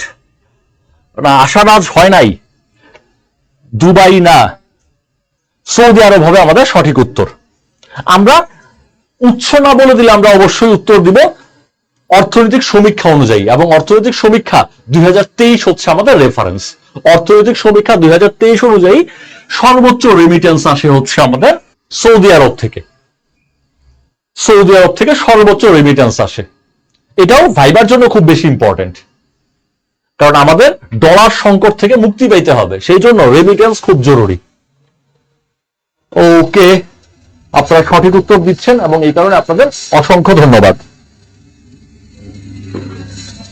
তারপরের কোয়েশ্চেনে যদি আসি, সর্বোচ্চ রপ্তানি করা হয় কোন দেশে?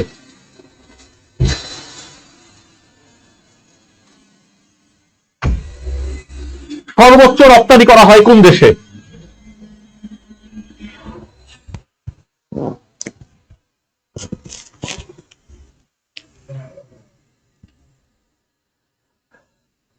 অর্থনৈতিক সমীক্ষা 2023 অনুসারে 13 না, 100 ডানা প্রজাপতি 2023 অনুযায়ী আমাদের উত্তরগুলো দিতে হবে, কারণ অর্থনৈতিক সমীক্ষা 2023 লাস্ট আপডেট। এরপরে আর আপডেট নাই। বিভিন্ন জরিপ চলে, বাট জরিপ আমাদের উত্তর না। আমাদের উত্তর হচ্ছে সরকারি সোর্স। সরকারি সোর্স কি? পরিসংখ্যান ব্যুরো যে অর্থনৈতিক সমীক্ষা দেয়, সেটাই আমাদের সঠিক উত্তর। তাহলে সর্বোচ্চ রপ্তানি করা হয় কোথায়? আচ্ছা, একক দেশ হিসাবে আমরা কিন্তু উত্তরটা দিব। সর্বোচ্চ রপ্তানি করা হয় অবশ্যই ইউরোপীয় ইউনিয়নে, কিন্তু ইউরোপীয় ইউনিয়ন তো সর্বোচ্চ একক দেশ না। তাহলে একক দেশ হিসাবে সর্বোচ্চ রপ্তানি করা হয় যুক্তরাষ্ট্রে। একক দেশ হিসাবে আপনাকে ডিসিশন এগুলো নিয়ে কোয়েশ্চেন করতে পারে, কারণ আমরা ডলার সংকটে আছি। সেই কারণে আমাদের বিদেশ সফর কিন্তু এখন বন্ধ। আমরা চাইলেও বিদেশে বিভিন্ন প্রশিক্ষণে যেতে পারতেছি না। কেন? কারণ আমাদের ডলার নাই। এই যে দেখেন, একক দেশ হিসেবে আমরা সর্বোচ্চ বেশি রপ্তানি করে সবচেয়ে বেশি ডলার আসবে, সেটা হচ্ছে যুক্তরাষ্ট্র। আর যদি একক দেশ না বলি তাহলে সেটা ইউরোপীয় ইউনিয়ন। ইউরোপীয়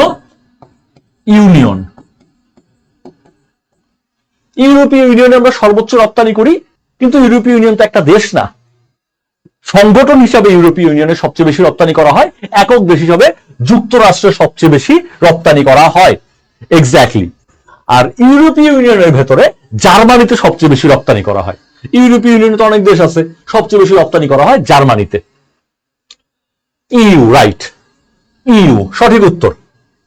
তাহলে এই কোশ্চেনগুলো কিন্তু আমাদের বর্তমান প্রেক্ষাপটে ভাইভাতেও ইম্পর্টেন্ট।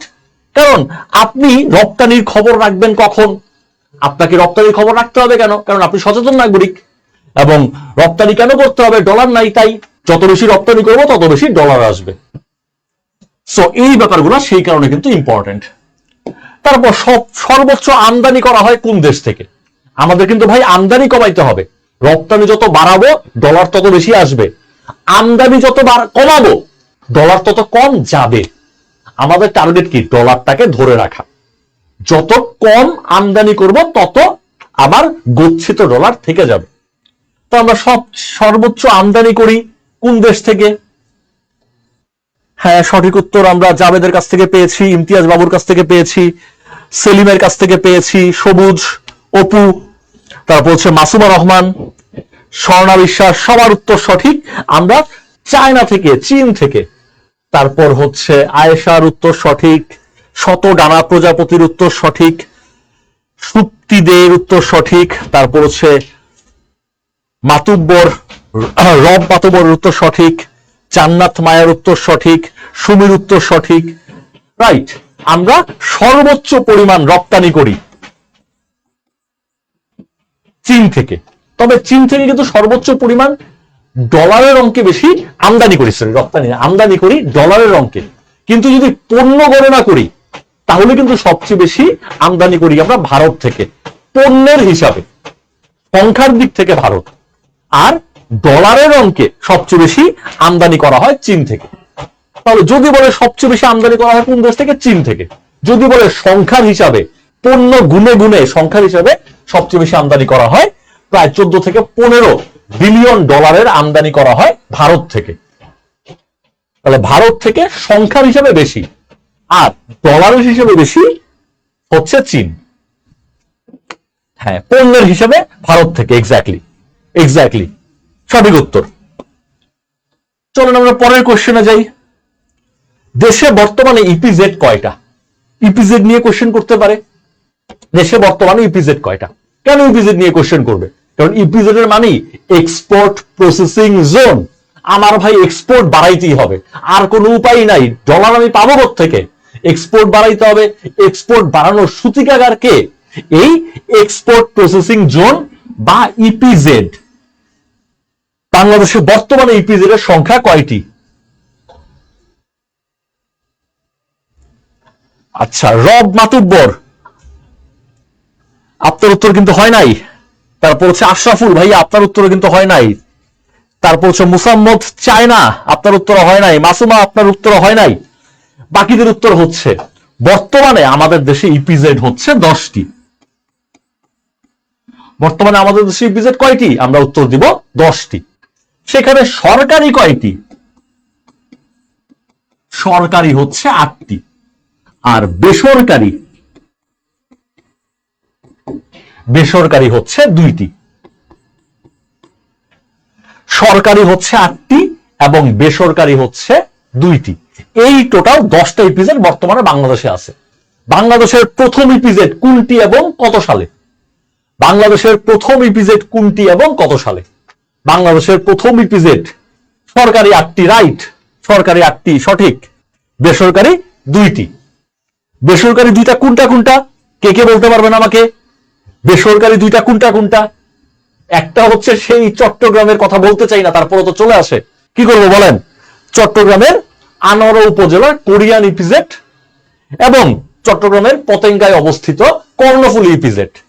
ওই বেসরকারি দুইটাই চট্টগ্রামে, একটা হচ্ছে কোরিয়ান ইপিজেড, আরেকটা হচ্ছে কর্ণফুলী ইপিজেড। ওই দুইটা হচ্ছে বেসরকারি। আর সরকারি প্রথম যে ইপিজেডটা আছে, দেশের প্রথম ইপিজেড, আপনাকে জিজ্ঞেস করতে পারে বাংলাদেশের প্রথম ইপিজেড কোনটি এবং কত সালে প্রতিষ্ঠিত, আপনি উত্তর দিবেন 1983 সালে চট্টগ্রাম ইপিজেড। 1983 সালে প্রতিষ্ঠিত চট্টগ্রাম ইপিজেড হচ্ছে বাংলাদেশের প্রথম ইপিজেড। দ্বিতীয়টা ঢাকা, আমাদের সাভারে অবস্থিত। ঢাকায় যে ইপিজেড সেটা কিন্তু দ্বিতীয়। সেকেন্ড পাবলিক হচ্ছে ঢাকা, সেকেন্ড পাবলিক হচ্ছে ঢাকা। সরকারি ইপিজেড হচ্ছে 8টা, আর দেশের সবচেয়ে বড় ইপিজেড বানানো হয় নাই, বানানো হচ্ছে, সেটা কোথায়? অনেকগুলো কোয়েশ্চেন করে ফেলছি, একটু সামারি করে দেই। বাংলাদেশে ইপিজেড কয়টা, বিসিএস এ কোয়েশ্চেন করতে পারে, বা ভাইবাটা শুরু হতে পারে এইসব কোয়েশ্চেন দিয়ে 10টি। যখনই আপনি ভাইবাতে বলবেন ইপিজেড 10টা, তখন স্যার আপনারা জিজ্ঞেস করবে সম্পূরক প্রশ্ন সরকারি কয়টা, 8টা, বেসরকারি কয়টা, 2টা।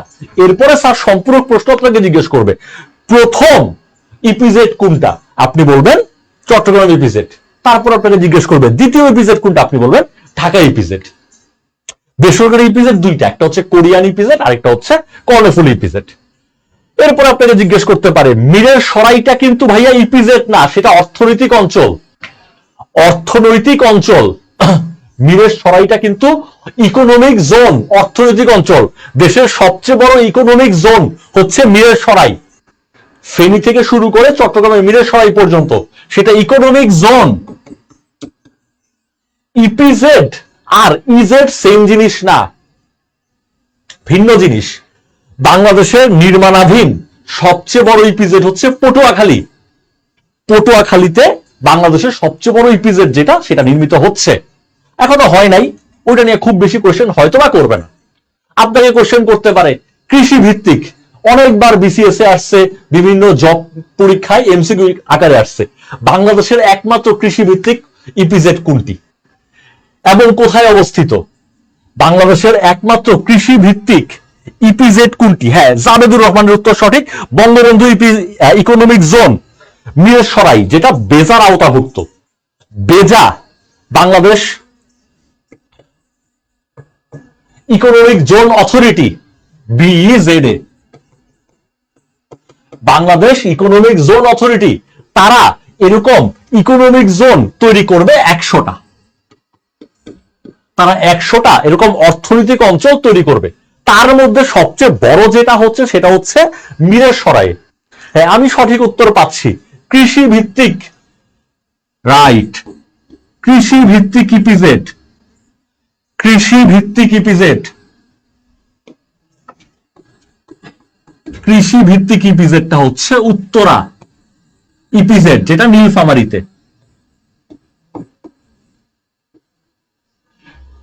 দেখি আপনারা কি লিখছেন, কৃষি ইপিজেড নীলফামারী, এক্স্যাক্টলি নীলফামারীতে কৃষি ইপিজেড, সেটা হচ্ছে কৃষি ভিত্তিক ইপিজেড, উত্তরা ইপিজেড, নীলফামারীতে অবস্থিত, রাইট। আর যদি আপনাকে অর্থনৈতিক অঞ্চল নিয়ে প্রশ্ন করে, অর্থনৈতিক অঞ্চল ইংলিশে বলে ইকোনমিক জোন। এটাও রপ্তানি নির্ভর প্রতিষ্ঠানগুলোই তৈরি হবে, এবং এদেরকে নিয়ন্ত্রণ করে হচ্ছে বেজা, বাংলাদেশ ইকোনমিক জোন অথরিটি। এবং বাংলাদেশ সরকারের প্ল্যান হচ্ছে আমরা 100টা অর্থনৈতিক অঞ্চলের 100টা অর্থনৈতিক অঞ্চল নির্মাণ করব। ওকে, নূরজাহান আক্তার, আপনার ক্লাস ভালো লাগতেছে, আপনাকে অসংখ্য ধন্যবাদ আপনার ক্লাসটা ভালো লাগার জন্য। ওকে, তাহলে এখান থেকে আমাদের বেশ কিছু তথ্য আমরা পেলাম। ওকে, কারো কোনো কোয়েশ্চেন কি দেখতে পাচ্ছি না? সবাই উত্তর দিচ্ছেন, সবাইকে অসংখ্য অসংখ্য ধন্যবাদ উত্তর দেওয়ার জন্য। চলুন আমরা পরের কোয়েশ্চেনে চলে যাই।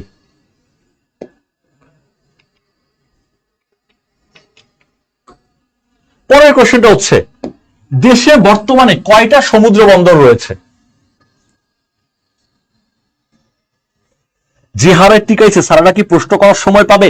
হ্যাঁ, প্রশ্নের উত্তর না পারলে আপনারা ভাগায় দিবে তাড়াতাড়ি, প্রশ্নের উত্তর না পারলে আপনারা তাড়াতাড়ি ভাগায় দিবে। কিন্তু আপনি যদি পারেন, স্যার আপনার প্রতি টাইম ইনভেস্ট করবে, অনেক কোশ্চেন করবে স্যার আপনাকে, যদি আপনি উত্তর দিতে পারেন। আর যে পারবে না তাকে দু একটা উত্তর দিয়ে ভাগায় দিবে। এই জন্য উত্তর পারতে হবে, বেশি নাম্বার পারার জন্য উত্তর পারতে হবে।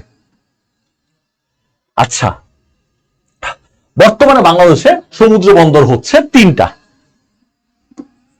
সমুদ্র বন্দর হচ্ছে 3টা। নির্মাণাধীন গুলো আমরা হিসাবে আনবো না ভাই, আমরা উত্তর দিব কয়টা সমুদ্র বন্দর আমাদের আছে? 3টা আছে। কি কি আছে? সবচেয়ে পুরাতন চট্টগ্রাম বন্দর,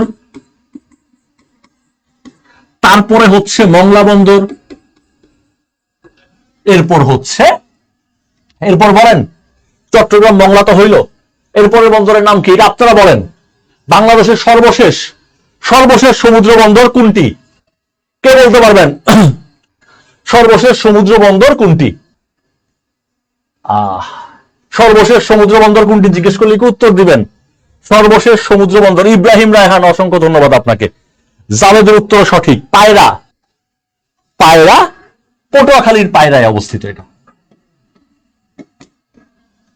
পটুয়াখালীর উপরে কিন্তু আমাদের অনেক বেশি ফোকাস। পটুয়াখালীতে আমরা দেখেন সমুদ্র বন্দর বানাচ্ছি, পটুয়াখালীতে আমরা পাশাপাশি আমরা বানাতে যাচ্ছি পটুয়াখালীতে বাংলাদেশের সবচেয়ে বড় ইপিজেড। এবং গভীর সমুদ্র বন্দর বলতে আমরা যা বুঝি, আমাদের গভীর সমুদ্র বন্দর কিন্তু এই পায়রা সমুদ্র বন্দর। এরপরে আমরা আসলে মাতার বাড়িতে কিন্তু হচ্ছে, বানানো শেষ হয় নাই। মাতার বাড়িটা আসলে প্রকৃত গভীর সমুদ্র বন্দর, যেখানে আসলে অনেক ডেপথ ভেসেল ঢুকতে পারবে। রামনাবাদ চ্যানেল তৈরি করা হচ্ছে, সেই রামনাবাদ চ্যানেল দিয়ে মাতার বাড়িতে প্রবেশ হবে। সেটা বানাচ্ছে ভাই, বানানো শেষ হয় নাই। মাতার বাড়িটা নির্মাণাধীন। মাতার বাড়ি হয়ে গেলে তখন আমাদের 4টা হবে, এবং মাতার বাড়িটা সবচেয়ে গভীর হবে, অনেক বড় বড় জাহাজ আমরা ঢুকাতে পারবো। তাহলে মাতার বাড়িটা কিন্তু আমাদের 3টার মধ্যে হবে না। আমাদের জিজ্ঞেস করলে উত্তর দিব 3টা, আর বানাচ্ছে মাতার বাড়ি।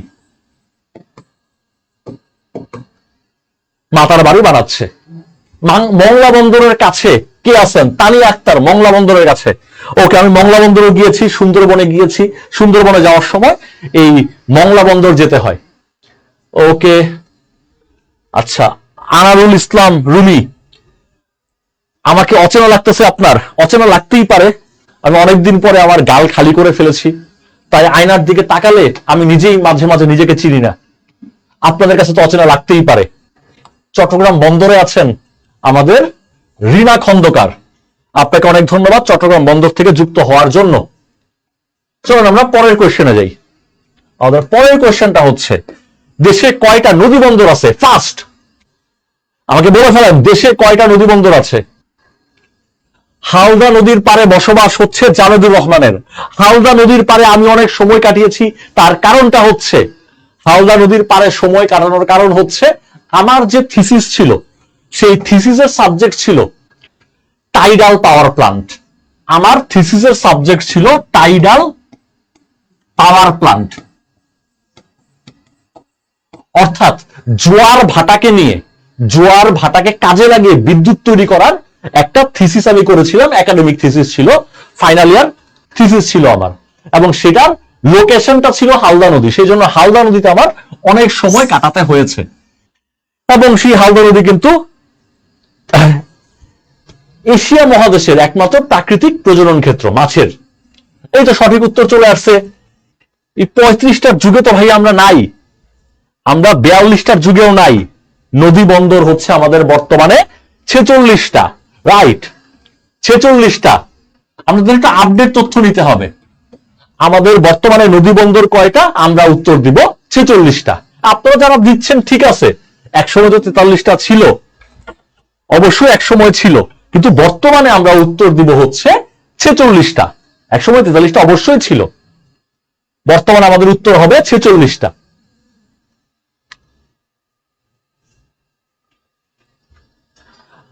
আচ্ছা, একজন জিজ্ঞেস করছেন হঠাৎ ফ্রেশ হওয়ার কারণ 41তম বিসিএস এ আমাকে আগামী রবিবার যোগদান করতে হবে, এবং সেই কারণে আপডেটের ছবি লাগবে। তো সেই আপডেটের ছবি তোলার জন্য ফ্রেশ হয়ে গেছি। তাহলে বর্তমানে বাংলাদেশের নদী বন্দর কয়টি? আমরা বলবো 46টি। রাইট। তারপর আমাদের জিজ্ঞেস করতে পারে দেশে বর্তমানে স্থলবন্দর কয়টি? আপডেট তথ্য দেখি কে বলতে পারেন। এটা বিসিএস এর জন্য ইম্পর্টেন্ট, ভাইভাতে হয়তো বা জিজ্ঞেস করবে না। হ্যাঁ, বর্তমানে নদী বন্দর 46টি। হঠাৎ ফ্রেশ হওয়ার কারণ হচ্ছে ছবি তুলতে হবে, ছবি তুলে আগামী রবিবার 41তম বিসিএস এ যোগদান করতে হবে, সেই জন্য ফ্রেশ হয়ে গিয়েছি ভাইয়া। হ্যাঁ, রাত 9টায় আরেকটা আছে, রাত 9টায় আমরা আইসিডি নিয়ে পড়াশোনা করব এবং আইসিডি নিয়ে আমি এবং মামিনুল স্যার একসাথে আপনাদের সাথে অংশগ্রহণ করব ক্লাসে। হ্যাঁ, সঠিক উত্তর পেয়ে যাচ্ছি। সঠিক উত্তর স্থলবন্দর হচ্ছে 25টি। স্থলবন্দর 25টি, রাইট। স্থলবন্দর 25টি। এগুলো বিসিএস এর জন্য ইম্পর্টেন্ট, ভাইবার জন্য খুব বেশি ইম্পর্টেন্ট না। আর যেহেতু বিসিএস পরীক্ষা আপনার চলে আসছে, সো আমরা লিখলাম। এরপর এই যে বিখ্যাত ব্যক্তি, আমাদের জন্য কুখ্যাত, আমাদের ইতিহাসে এই বেটা খুবই কুখ্যাত এবং গত বছর এই বেটা মরে গেছে। গত নভেম্বরে এই বেটা মইরা যাওয়ার কারণে এই কোশ্চেনটা ইম্পর্টেন্ট হয়ে গেছে। এই যে এই বেটা হেনরি কিসিঞ্জার। হেনরি কিসিঞ্জার এই বেটা কি করছে জানেন? 1971 সালে আমাদের বিরোধিতা করছে এবং আমাদেরকে বলছে আমরা তো স্বাধীনতা পেয়ে গেছি, আমেরিকার ভয়ে আমরা মাথা নত করে নেই, আমরা যেহেতু স্বাধীনতা পেয়ে গেছি সেই কারণে এই বেটা বলছে আমাদেরকে তলাবিহীন ঝুড়ি, আমরা যা কিছু অ্যাচিভ করি না কেন, বাস্কেটবলের ঝুড়িতে যেমন বটমলেস, বাস্কেটবলে আপনি যত জিনিসই দেন না কেন নিচ দিয়ে পড়ে যাবে, কারণ বটম নাই। বটমলেস বাস্কেট বলছে আমাদেরকে এই হেনরি কিসিঞ্জার। এই বেটা আমাদেরকে বলছে তলাবিহীন ঝুড়ি। আমেরিকার তখন পররাষ্ট্রমন্ত্রী ছিল। এই বেটা মরে গেছে গত বছর নভেম্বরে, এই জন্য বেটা ইম্পর্টেন্ট হয়ে গেছে। এই হেনরি কিসিঞ্জারের সাথে যৌথভাবে নোবেল পুরস্কার দেওয়ার কথা ছিল একজনকে, কিন্তু সে বলছে এই কিসিঞ্জারের লগে আমি নোবেল পুরস্কার নেই না। কে বলছে এই কথা? শান্তিতে নোবেল পুরস্কার দেওয়া হচ্ছিল কিসিঞ্জার এবং অন্য এক ব্যক্তিকে। কিসিঞ্জার এবং অন্য এক ব্যক্তিকে শান্তিতে নোবেল পুরস্কার দেওয়ার কথা ছিল 1973 সালে। কিসিঞ্জার এবং ওই বেটাকে, ওই বেটা বলছে এই কিসিঞ্জারের সাথে শান্তিতে নোবেল পুরস্কার আমি নিব না। সেই বেটার নাম কি দেখি, কে বলতে পারেন? তৌকির বলে দিয়েছেন, রাইট।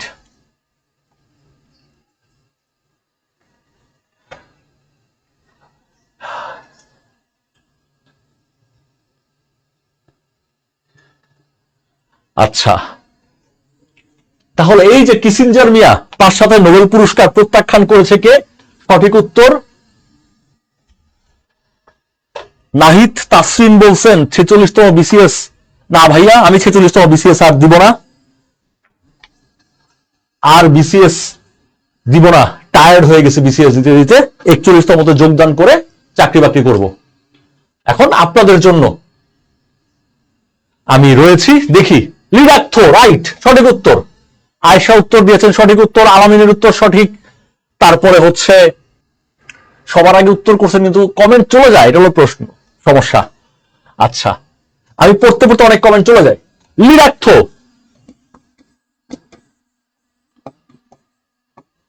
লিডাক্থ এই ব্যাটা হচ্ছে প্রত্যাখ্যান করছে 1973 সালে। লিডাক্থর বাড়ি ছিল ভিয়েতনাম।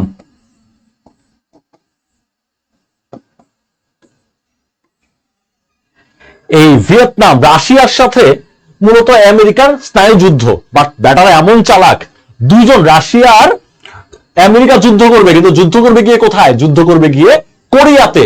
কোরিয়াকে যুদ্ধ করে উত্তর কোরিয়া দক্ষিণ কোরিয়া ভেঙে ফেলছে। যুদ্ধ করবে গিয়ে ভিয়েতনামে, ভিয়েতনামকে তখন ভেঙে ফেলছিল উত্তর কোরিয়া, উত্তর ভিয়েতনাম, দক্ষিণ ভিয়েতনাম।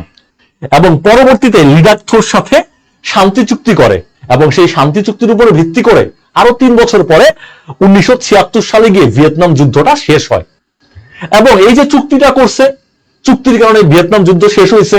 চুক্তিটা করছে লিডাক্থো আর হেনরি কিসিঞ্জার, এবং তাদের এই চুক্তির কারণে ভিয়েতনাম যুদ্ধটা শেষ পর্যন্ত থামছে।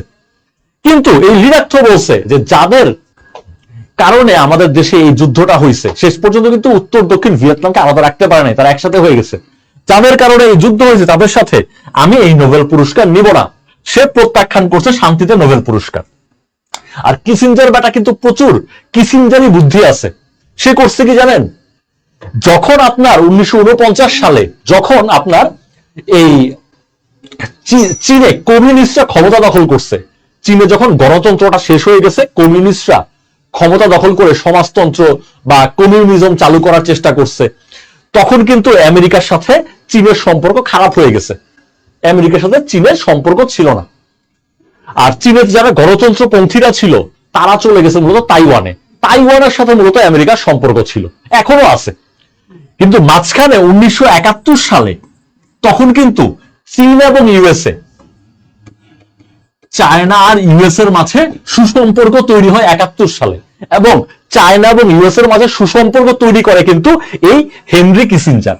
পরবর্তীতে চায়না যখন পাওয়ারফুল হয়ে ওঠে, বাণিজ্যতে চায়না তখন শক্তিশালী হয়ে ওঠে, তখন আসলে আর ওদের সাথে, চায়নার সাথে ইউএস এর সম্পর্ক ছিল না। 2018 সালে মূলত বাণিজ্য যুদ্ধে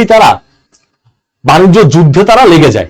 2018 সালে চায়না ইউএস বাণিজ্য যুদ্ধে লেগে যায়। তবে কিসিঞ্জারের সহায়তায়, কিসিঞ্জারি বুদ্ধির কারণে 1971 সালে কিন্তু ইউএসএ এবং চায়না সুসম্পর্ক তৈরি করে, এবং তার উপর ভিত্তি করে তাইওয়ানকে জাতিসংঘের নিরাপত্তা পরিষদ থেকে ভাগায় দিয়ে চায়না, এই সুসম্পর্কের কারণে চায়নাকে সেই নিরাপত্তা পরিষদের দায়িত্ব দেওয়া হয়। তাইওয়ানকে ভাগায় দিয়ে চায়নাকে নিয়ে আসছে এই কিসিঞ্জার বেটা। ওকে, লিরাক্ত রাইট। ওকে, চলেন তাহলে আমরা পরের কোশ্চেনে যাই। বেজে গেছে 8:13। আচ্ছা, আমরা আরো কিছুক্ষণ আগাতে থাকি। চলেন আমরা পরের কোশ্চেন গুলোতে যাই। পরের কোশ্চেনটা কি? উপার্জিত স্বাধীনতা এবং স্বাধীনতা সংগ্রাম ভাস্কর্য দুইটার ভাস্করকে।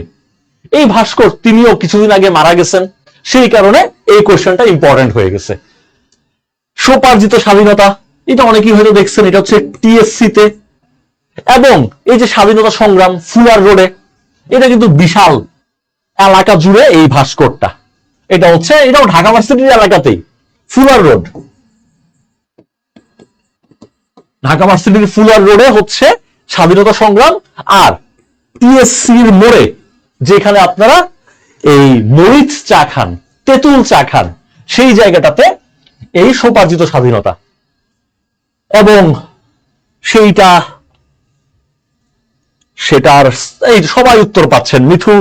এটা হচ্ছে মিহিরুন সঠিক উত্তর দিয়েছেন, তারপর হচ্ছে জাভেদ সঠিক উত্তর দিয়েছেন, আফরোজ মৌসুমী সঠিক উত্তর দিয়েছেন, তারপরে হচ্ছে আলামিন সঠিক উত্তর দিয়েছেন। রাইট, সঠিক উত্তর শামীম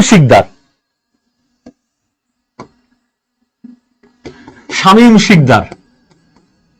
উনি হচ্ছেন এই দুইটা, কিছুদিন আগে মারা গেছেন, তাই ইম্পর্টেন্ট। শামীম শিকদার হচ্ছে এই দুইটা ভাস্কর্যের ভাস্কর।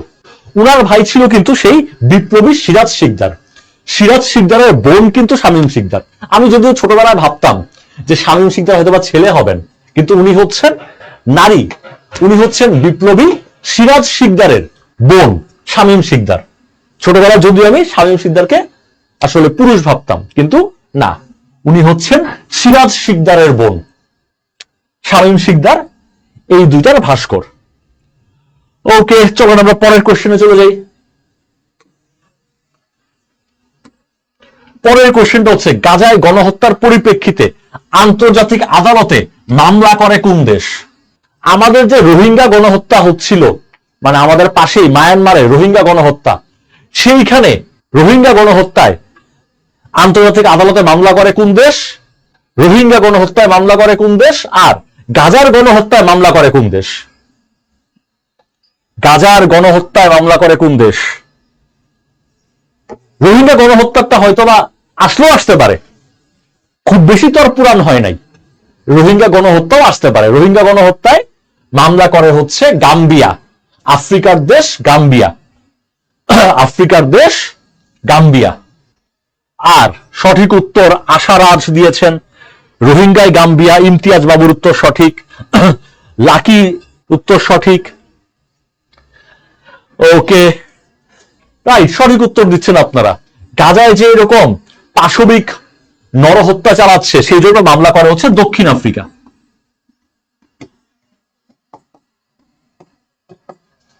এবং এই আন্তর্জাতিক আদালত কিন্তু জানুয়ারিতে 2024-এ, সম্ভবত 24 জানুয়ারি, তারিখ তো ইম্পর্টেন্ট, জানুয়ারি 2024-এ কিন্তু গণহত্যা বন্ধের জন্য আন্তর্জাতিক আদালত রায়ও দিছে। কিন্তু আন্তর্জাতিক আদালতের রায় তো আর ইসরায়েল মানে না, সেই কারণে গণহত্যাও বন্ধ হয় নাই। কিন্তু দক্ষিণ আফ্রিকা গাজায় গণহত্যা বন্ধের জন্য রাইট, গাজায় গণহত্যা বন্ধের জন্য মামলাটা করে দক্ষিণ আফ্রিকা, আর গাম্বিয়া মামলা করে রাখাইন রাজ্যে গণহত্যা বন্ধের জন্য। সঠিক উত্তর আপনাদের। হামাস কত সালে প্রতিষ্ঠিত হয় এবং গাজায় নিয়ন্ত্রণ গ্রহণ করে কত সালে? দুইটা ব্যাপারে ইম্পর্টেন্ট। হামাস, হ্যাঁ রাইট, শাহিনুর সঠিক উত্তর। যারা উত্তর দিচ্ছেন সবার উত্তরই সঠিক, হয়তো সবার কমেন্ট পড়তে পারতেছি না, কিন্তু উত্তর দিচ্ছেন মানে আপনারা মোটামুটি ভালোই পারেন। জাবেদ, আন্দাজে উত্তর দিলে কিন্তু ভাইয়া হবে না। হামাস কত সালে প্রতিষ্ঠিত হয়? হামাস কত সালে প্রতিষ্ঠিত হয় এবং গাজার কন্ট্রোল, নিয়ন্ত্রণ তারা কখন দখল করে? হামাস কত সালে প্রতিষ্ঠিত হয়? 65 কেন বলতেছেন? এই তো ইমতিয়াজ বাবুর উত্তর সঠিক। 65 কেন বলতেছেন আপনারা, আমি তো বুঝতেছি না। হ্যাঁ রাইট, মিঠুনের উত্তর সঠিক। 1987 সালে। হামাস তো পুরাতন সংগঠন না, হামাস হচ্ছে 1987 সালে প্রতিষ্ঠিত হয়। 1987 সালে। হ্যাঁ রনি রাইট, রনি ডেট সহ বলে দিচ্ছে আমাকে। আমাদের ডেট ইম্পর্টেন্ট না সাল ইম্পর্টেন্ট। রুমির উত্তর সঠিক। রাইট, ইমতিয়াজ তো আগেও সঠিক উত্তর দিয়েছেন। রাইট, আখির উত্তর সঠিক, শরীফুলের উত্তর সঠিক, সুমির উত্তর সঠিক। ওকে, হ্যাঁ ঠিক আছে, আপনারা সঠিক উত্তর দিচ্ছেন। তাহলে হামাস 1987 সালে মূলত প্রতিষ্ঠিত হয় এবং 2006 সালে যে ইলেকশনটা হয়, সেই ইলেকশনে কিন্তু ওরা ফাতাকে, ফাতার নাম শুনছেন, ফাতাকে কিন্তু পরাজিত করে। ফাতাকে পরাজিত করে তারা মূলত সংসদে বসে। তাহলে তারা ফিলিস্তিনের সংসদে সংখ্যাগরিষ্ঠতা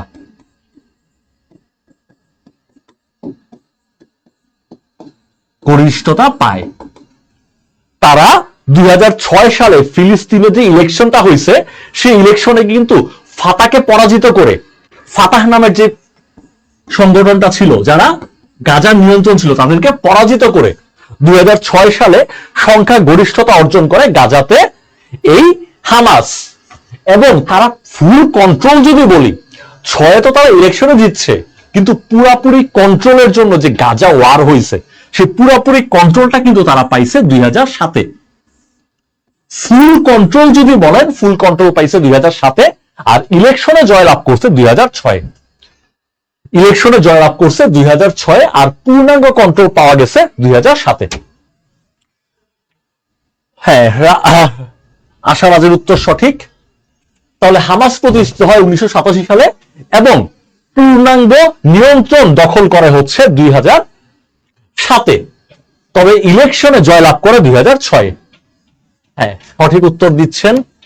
এই কোশ্চেনটা মনে হয় অনেকের কাছে কঠিন হয়ে যাচ্ছে, উত্তর কম পাচ্ছি। ওকে, তাহলে আমরা পরের কোশ্চেনে যেতে পারি। পরের কোশ্চেন হচ্ছে, হুতি কোন দেশ ভিত্তিক গেরিলা সংগঠন? এরাও কিন্তু এখন ভাইটাল ফ্যাক্টর পালন করতেছে। হুতিরা, এরা কোন দেশের গেরিলা সংগঠন? Full control 2007, Shahin Akhtar right. Full control, পূর্ণাঙ্গ নিয়ন্ত্রণ 2007 থেকে। আর এর আগে 2006-এ তারা মূলত ইলেকশনে জয়লাভ করে ফাতাকে পরাজিত করে।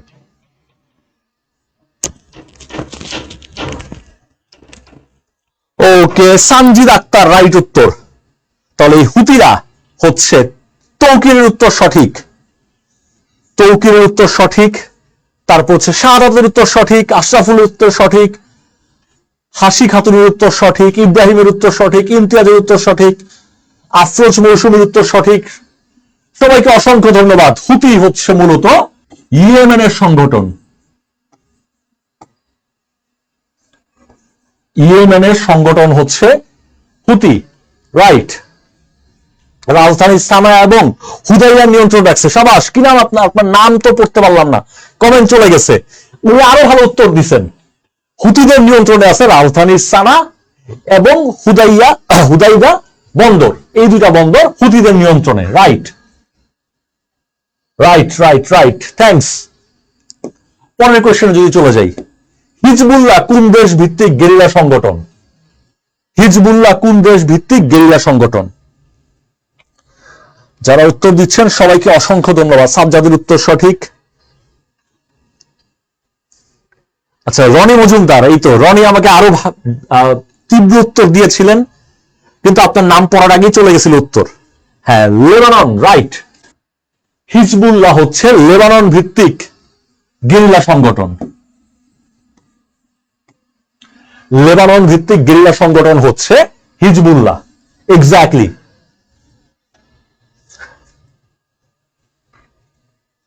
ইরান কোত্থেকে নিয়ে আসতেছেন? ইরান না, লেবানন ভিত্তিক গেরিলা সংগঠন হচ্ছে হিজবুল্লাহ। লেবানন ভিত্তিক গেরিলা সংগঠন হচ্ছে হিজবুল্লাহ, রাইট। লেবানন যারা বলতেছে তাদের উত্তর সঠিক। চলুন আমরা পরের উত্তরে চলে যাই। কোন চুক্তির মাধ্যমে যুক্তরাষ্ট্র ইউক্রেনকে অস্ত্র সহায়তা প্রদান করেন? একটু ডেপথের কোশ্চেন। কোন চুক্তির মাধ্যমে? হ্যাঁ, 26 তারিখের জন্য, সবার জন্য 26 তারিখের জন্য অসংখ্য দোয়া। 26 তারিখের জন্য সবাইকে শুভকামনা। হিজবুল্লাহ লেবানন ভিত্তিক সংগঠন, রাইট। কোন চুক্তির মাধ্যমে ইউএসএ ইউক্রেনের কাছে অস্ত্র বেচে? রনি মজুমদার, ধন্যবাদ আপনাকে। অবশ্য আংশিক লিখছেন, তারপরেও এমসিকিউ এর জন্য এইটুকুই যথেষ্ট। রনি মজুমদারের উত্তর আবারও সঠিক, এবং রনি মজুমদার আপনার জন্য অনেক অনেক শুভকামনা। উনি ভালো পড়াশোনা করছেন। এই কোশ্চেনগুলো কিন্তু যারা নিয়মিত পড়াশোনা করেন, নিয়মিত পত্রিকা পড়েন, তাদের জন্য খুবই সহজ, বাকিদের জন্য কিন্তু খুবই কঠিন। হ্যাঁ, ঠিক আছে। তাহলে এই কোন চুক্তির মাধ্যমে যুক্তরাষ্ট্র ইউক্রেনকে অস্ত্র সহায়তা প্রদান করে? চুক্তির নাম হচ্ছে ডেমোক্রেসি ডিফেন্স।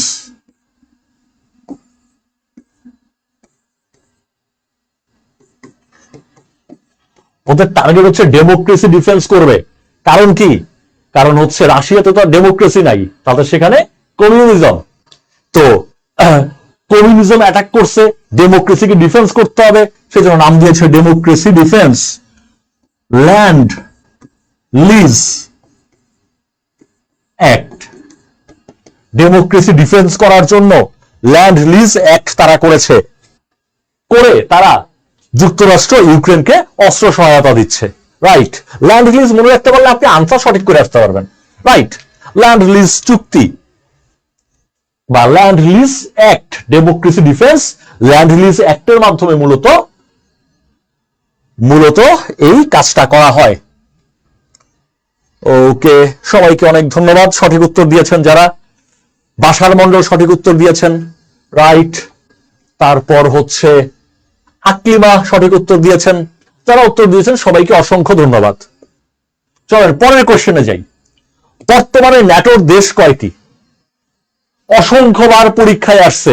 ন্যাটো কত সালে প্রতিষ্ঠিত হয়? ন্যাটোর দেশ কয়টা, এটা একটু আমাকে বলেন। ন্যাটোর দেশ কয়টা? ন্যাটো প্রতিষ্ঠিত হয় 4 এপ্রিল 1949 সালে ন্যাটো প্রতিষ্ঠিত হয়। অসংখ্যবার পরীক্ষায় আসছে। ন্যাটোর প্রতিষ্ঠাকালীন দেশ কয়টি? ন্যাটোর প্রতিষ্ঠাকালীন দেশ হচ্ছে 12টি। ন্যাটো যখন 1949 সালে প্রতিষ্ঠা হয়, প্রতিষ্ঠাকালীন দেশ হচ্ছে 12টা। আর আমরা যে বলি স্নায়ুযুদ্ধ, সেই স্নায়ুযুদ্ধের সূচনা কিন্তু মূলত ওই পার্শ্ব প্যাক্ট আর এই ন্যাটোর মাধ্যমে। পার্শ্ব প্যাক্ট তো পরে হয়েছে, 56 সালের দিকে হয়েছে। ন্যাটো হচ্ছে প্রথমেই স্নায়ুযুদ্ধ সূচনার পিছনে অন্যতম ভূমিকা রাখছে। আর বর্তমান দেশ, হ্যাঁ সবার উত্তর সঠিক হচ্ছে দেখতে পাচ্ছি। সবাইকে অসংখ্য ধন্যবাদ। সঠিক উত্তর হচ্ছে 32টি। সঠিক উত্তর হচ্ছে ন্যাটোর বর্তমান দেশ 32টি। ওই শেষ যে দুইটা দেশ ফিনল্যান্ড আর সুইডেন, ওই দুইটাকে তুরস্ক ভালোই মোচড় দিছে। তুরস্কের কারণে আসলে অনেকদিন দেরি হয়েছে। জল ঘোলা করছে মূলত এরদোগান। টার্কি, তুরস্ক। বর্তমানে দেশ হচ্ছে 32টা। শেষ দুইটা হচ্ছে ফিনল্যান্ড আর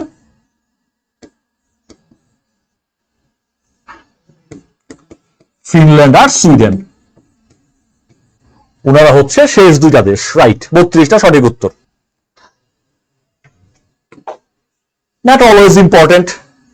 ন্যাটোর সবাই তো ইউরোপীয়, দুইটা দেশ ইউরোপিয়ান না।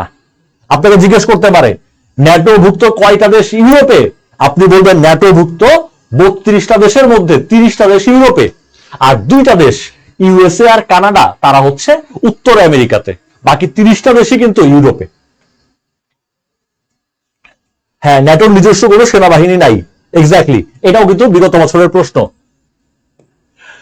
তারপর চাঁদে মহাকাশযান অবতরণকারী চতুর্থ দেশ এবং প্রথম দেশ হিসাবে চাঁদের দক্ষিণ মেরুতে অবতরণ করে কোন দেশ? চাঁদে অবতরণ করছে এমন 4 নাম্বার দেশ, কিন্তু বাকি প্রথম 3জন ছিল না, 3জন কিন্তু অবতরণ করছে উত্তর গোলার্ধে, চাঁদের উত্তর মেরুতে। চাঁদের দক্ষিণ মেরুতে অবতরণ করা প্রথম দেশকে? চাঁদে কিন্তু 4টা দেশ অবতরণ করছে, মানে 4টা না 5টা দেশ অবতরণ করছে, 5 নাম্বারটা পরে আসি। চতুর্থ দেশ হিসাবে এবং প্রথম যে কিনা দক্ষিণ মেরুতে অবতরণ করছে সেই দেশটার নাম হচ্ছে ভারত। রাইট, সেই দেশের নাম হচ্ছে ভারত, চতুর্থ দেশ। কিন্তু প্রথম 3টা দেশ কিন্তু উত্তর মেরুতে গেছে, দক্ষিণ মেরুতে গেছে হচ্ছে ভারত। আর প্রথম কোন 3টা দেশ আপনি খুব ভালোই জানেন। প্রথম দেশ হচ্ছে ইউএসএ, দ্বিতীয় দেশ হচ্ছে রাশিয়া, আর তৃতীয় দেশ হচ্ছে চীন। আর 4 নাম্বার দেশ হিসাবে ভারত গেছে, কিন্তু এই 3জনই গেছে হচ্ছে উত্তর মেরু, এই 3জনই গেছে উত্তর মেরু, আর ভারত গেছে হচ্ছে দক্ষিণ মেরুতে। ভারতের চন্দ্রযান 3, এক্স্যাক্টলি, চমৎকার উত্তর দিয়েছেন। ভারতে যেই মহাশূন্য যানটা গেছে সেটা হচ্ছে চন্দ্রযান 3। চন্দ্রযান 2ও কিন্তু নাম ছিল, কিন্তু বেটা চাঁদে নেমে ব্লাস্ট হয়ে গেছে, এই জন্য চন্দ্রযান 2 আসলে সাকসেসফুল না। চন্দ্রযান 3-এর মাধ্যমে ভারত দক্ষিণ মেরুতে পদার্পণ করে, প্রথম দেশ, এক্স্যাক্টলি। আর ভারতের মহাকাশ গবেষণা সংস্থার নাম হচ্ছে ইসরো। ভারতের মহাকাশ গবেষণা সংস্থার নাম হচ্ছে ISRO, Indian Space Research Organisation. Indian Space Research Organisation বা ইসরো হচ্ছে ভারতের মহাকাশ গবেষণা সংস্থা, এবং এই ইসরো বানানো চন্দ্রযান 3 দিয়ে কিন্তু তারা নেমেছিল চাঁদের দক্ষিণ মেরুতে। চন্দ্রযান 3কে নামিয়ে দিয়েছিল চাঁদের দক্ষিণ মেরুতে। এবং ভারতের মহাকাশ গবেষণা সংস্থার নাম ইসরো। আমেরিকার নাসা নিয়ে আগে প্রশ্ন আসতো, এখন কিন্তু ভারতের ইসরো নিয়ে আসবে। ভবিষ্যতে আমাদের স্পার্সও চলে আসতে পারে, আমরা আশাবাদী, আমরা অপটিমিস্টিক, আমাদের স্পার্সও পারবে। ওকে, 2024 সালে পঞ্চম দেশ হিসাবে চাঁদে চন্দ্রযান প্রেরণ করে কোন দেশ? ইসরো। শাহিনুর সঠিক উত্তর, আশারাজ সঠিক উত্তর, সুপ্তি দে সঠিক উত্তর, আয়েশা সঠিক উত্তর, চমৎকার সঠিক উত্তর দিচ্ছেন। পঞ্চম দেশ হিসাবে চাঁদে চন্দ্রযান প্রেরণ করে জাপান। পঞ্চম দেশ হিসাবে চাঁদে চন্দ্রযান প্রেরণ করে জাপান। রাইট, নাইমা সঠিক উত্তর দিয়েছেন, ইব্রাহিম সঠিক উত্তর দিয়েছেন, সুপ্তি সঠিক উত্তর দিয়েছেন, খাদিজা সঠিক উত্তর, সবুজের উত্তর সঠিক, আবু হুরায়রার উত্তর সঠিক, মিতার উত্তর সঠিক, তারপর হচ্ছে অমৃতা বাসু সঠিক উত্তর দিয়েছেন, তারপর হচ্ছে সুরাইয়া আক্তার সঠিক উত্তর, আনারুল রুমি সঠিক উত্তর, রনি মজুমদার সঠিক উত্তর, আফরোজ মৌসুমী, জুবাইন আহমেদ জায়েদ উত্তর সঠিক। রাইট, জাপান হচ্ছে পঞ্চম দেশ হিসাবে চাঁদে তাদের চন্দ্রযান প্রেরণ করেন। তারপরের কোশ্চেনে যদি যাই, চ্যাট জিপিটি আমাদের শত শত প্রশ্নের উত্তর, শত শত পদ্ধতি আমাদের জানাই দিচ্ছে চ্যাট জিপিটি। এই চ্যাট জিপিটি নির্মাতা প্রতিষ্ঠান হচ্ছে ওপেন এআই। ওপেন এআই নামের প্রতিষ্ঠান এই চ্যাট জিপিটি বানিয়েছে। এই ওপেন এআই এর প্রতিষ্ঠাতার নাম কি? আমাকে বলেন, চ্যাট জিপিটি যে বানাইছে ওপেন এআই নামের কোম্পানি, সেই ওপেন এআই নামের কোম্পানির প্রতিষ্ঠাতাটা কে? আর চ্যাট জিপিটির পূর্ণরূপ আমি আপনাকে লিখে দিই, এটাও কোশ্চেন করে ফেলতে পারে। চ্যাট জিপিটির পূর্ণরূপ কি? চ্যাটের মানে চ্যাটি, কোনো সমস্যা নাই, চ্যাট। আর জিপিটির পূর্ণরূপ হচ্ছে generative pretrained transformer. Generative pretrained transformer.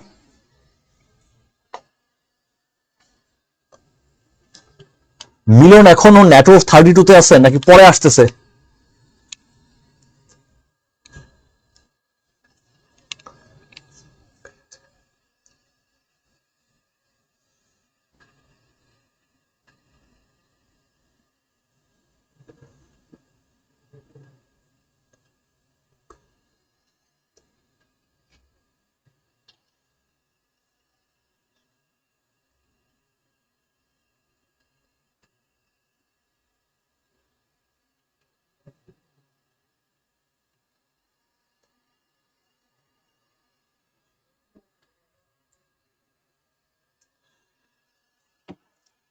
ওকে, সঠিক উত্তর আমরা পাচ্ছি। অনেকেই বানাইছে, কিন্তু আপনাদের আসলে কোশ্চেনে অপশনে নরমালি ইলন মাস্কের ব্যাপারটাই থাকবে।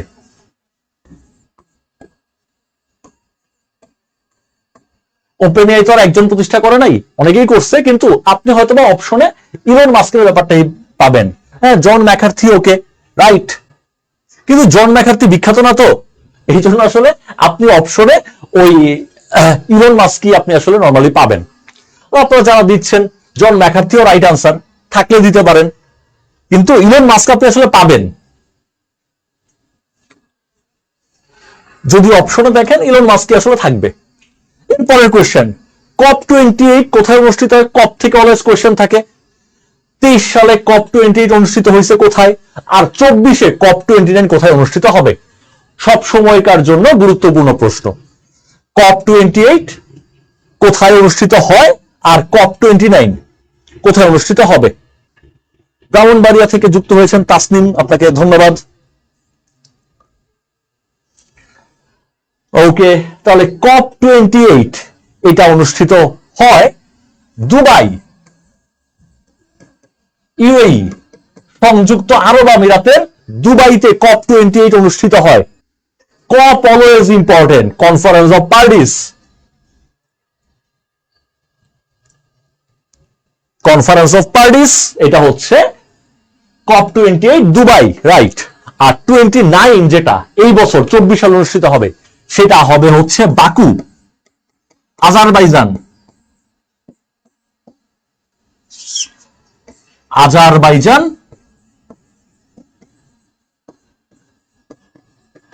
আজারবাইজানের বাকুতে, রাইট। 29 হবে আজারবাইজানের রাজধানী বাকুতে।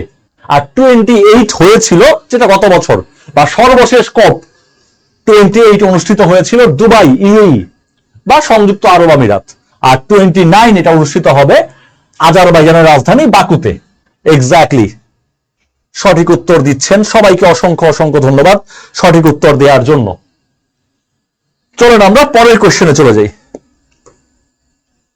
পরের কোশ্চেন হচ্ছে, বাংলাদেশের প্রথম কৃত্রিম বুদ্ধিমত্তার, আর্টিফিশিয়াল ইন্টেলিজেন্স বা কৃত্রিম বুদ্ধিমত্তার সংবাদ উপস্থাপক কে? সেই সংবাদ উপস্থাপকের নাম কি? কৃত্রিম বুদ্ধিমত্তা দিয়ে বানানো, কৃত্রিম বুদ্ধিমত্তা দিয়ে বানানো সংবাদ উপস্থাপকের নাম কি? সে চ্যানেল 24-এর, চ্যানেল 24 এই ঘটনাটা ঘটিয়েছে। সংবাদ উপস্থাপক হিসাবে আর্টিফিশিয়াল ইন্টেলিজেন্সকে ব্যবহার করেছে চ্যানেল 24। তার নামটা কি? তার নামটা খুবই গুরুত্বপূর্ণ এবং তার নাম আপনারা অনেকেই লিখছেন। আবু হুরাইরা লিখেছেন, শরীফুল লিখেছেন, আয়েশা লিখেছেন, ফ্রিল্যান্সার লিখেছেন, নাইমা লিখেছেন, জুয়েল লিখেছেন, তারপরে হচ্ছে রনি মজুমদার লিখেছেন। সবাইকে অসংখ্য অসংখ্য ধন্যবাদ। এবং তার নাম হচ্ছে অপরাজিতা। তার নাম হচ্ছে অপরাজিতা। তো এই 30টা কোশ্চেন পর্যন্ত আমরা থাকি, কারণ 9টায় কিন্তু আমরা আইসিটি নিয়ে আপনাদের সামনে হাজির হব। আইসিটি কোয়েশ্চেন নিয়ে আপনাদের সাথে দেখা হবে রাত 9টায়। তাহলে আমরা এই ক্লাসটা এই পর্যন্তই হোল্ড রাখি। তো আপনাদের ক্লাস কেমন লাগছে একটু জানাবেন, ক্লাস কেমন লাগে সেটা একটু জানাবেন, এবং এই ধরনের আরো ক্লাস আপনাদের প্রয়োজন কিনা সেটা একটু বলবেন, এবং ক্লাস কেমন লেগেছে সেটা একটু বলবেন। কারণ আমি তো সাধারণত সাধারণ জ্ঞান বা এই বিষয়গুলো পড়াই না। তো আপনাদের ক্লাস কেমন লাগছে আমাকে একটু জানাবেন। আর ভাইবার অন্যান্য টপিক নিয়ে আমরা আলোচনা করব। অন্যান্য টপিকটাকে আমরা এখন নিয়ে নেই, কেন নিয়ে নেই তার একমাত্র কারণ হচ্ছে যেহেতু আপনার প্রিলি পরীক্ষা খুব নিকটে, তাই প্রিলির সাথেও ম্যাচ করে, আবার ভাইবাটাও কাভার হয়। এই দুইটা ব্যাপারকে একসাথে করার জন্য মূলত এই টপিকটা চুজ করেছি। তো প্রিলিটা শেষ হয়ে গেলে এরপরে আমরা শুধু ভাইবার জন্য কাজে লাগবে সেই টপিকগুলো ধরবো। আর আপনাদের ক্লাস কেমন লাগছে এটা আমাদের একটু জানাবেন, কারণ আপনাদের ভালো লাগা খারাপ লাগা সবকিছু আমাদের অ্যানালাইসিস করতে হবে। আপনাদের যদি ভালো লাগে সেটা আমাদের আরো বেশি উৎসাহ দেয়। এই জন্য আপনাদের মতামত কিন্তু খুবই গুরুত্বপূর্ণ, আপনাদের মতামত খুবই গুরুত্বপূর্ণ। ওকে, তো ক্লাসের একটু রিভিউটা আমাকে জানাবেন, কারণ আমি তো সাধারণত জিকে ক্লাস নিই না। তো আপনাদের যদি ভালো লাগে ভবিষ্যতে জিকে ক্লাসে আপনাদের সাথে দেখা হতে পারে। তো এই জন্য একটু জানাবেন ক্লাসের রিভিউটা। আপনাদের এই লেখা দেখে আমরা অনুপ্রাণিত হই। তো আজকে তাহলে এই পর্যন্তই থাকি।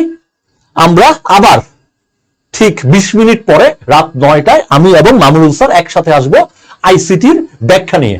আমরা হয়তো বা 25-30টা কোয়েশ্চেন নিয়ে আলোচনা করব, কিন্তু 25-30টা কোয়েশ্চেন যাতে আপনাকে 250 কোয়েশ্চেন পারার মতো সক্ষমতা দেয়। 25টা কোয়েশ্চেন সলভ করার মাধ্যমে আপনি 250টা কোয়েশ্চেনের আনসার দেওয়ার মতো যোগ্য হয়ে ওঠেন, সেই চেষ্টাটা করব। ওকে, তাহলে সবাইকে অসংখ্য ধন্যবাদ। আমরা এই ক্লাসটা এই পর্যন্তই রাখতেছি। সবার জন্য শুভকামনা এবং দেখা হচ্ছে 20 মিনিট পর। সবাইকে অনেক ধন্যবাদ।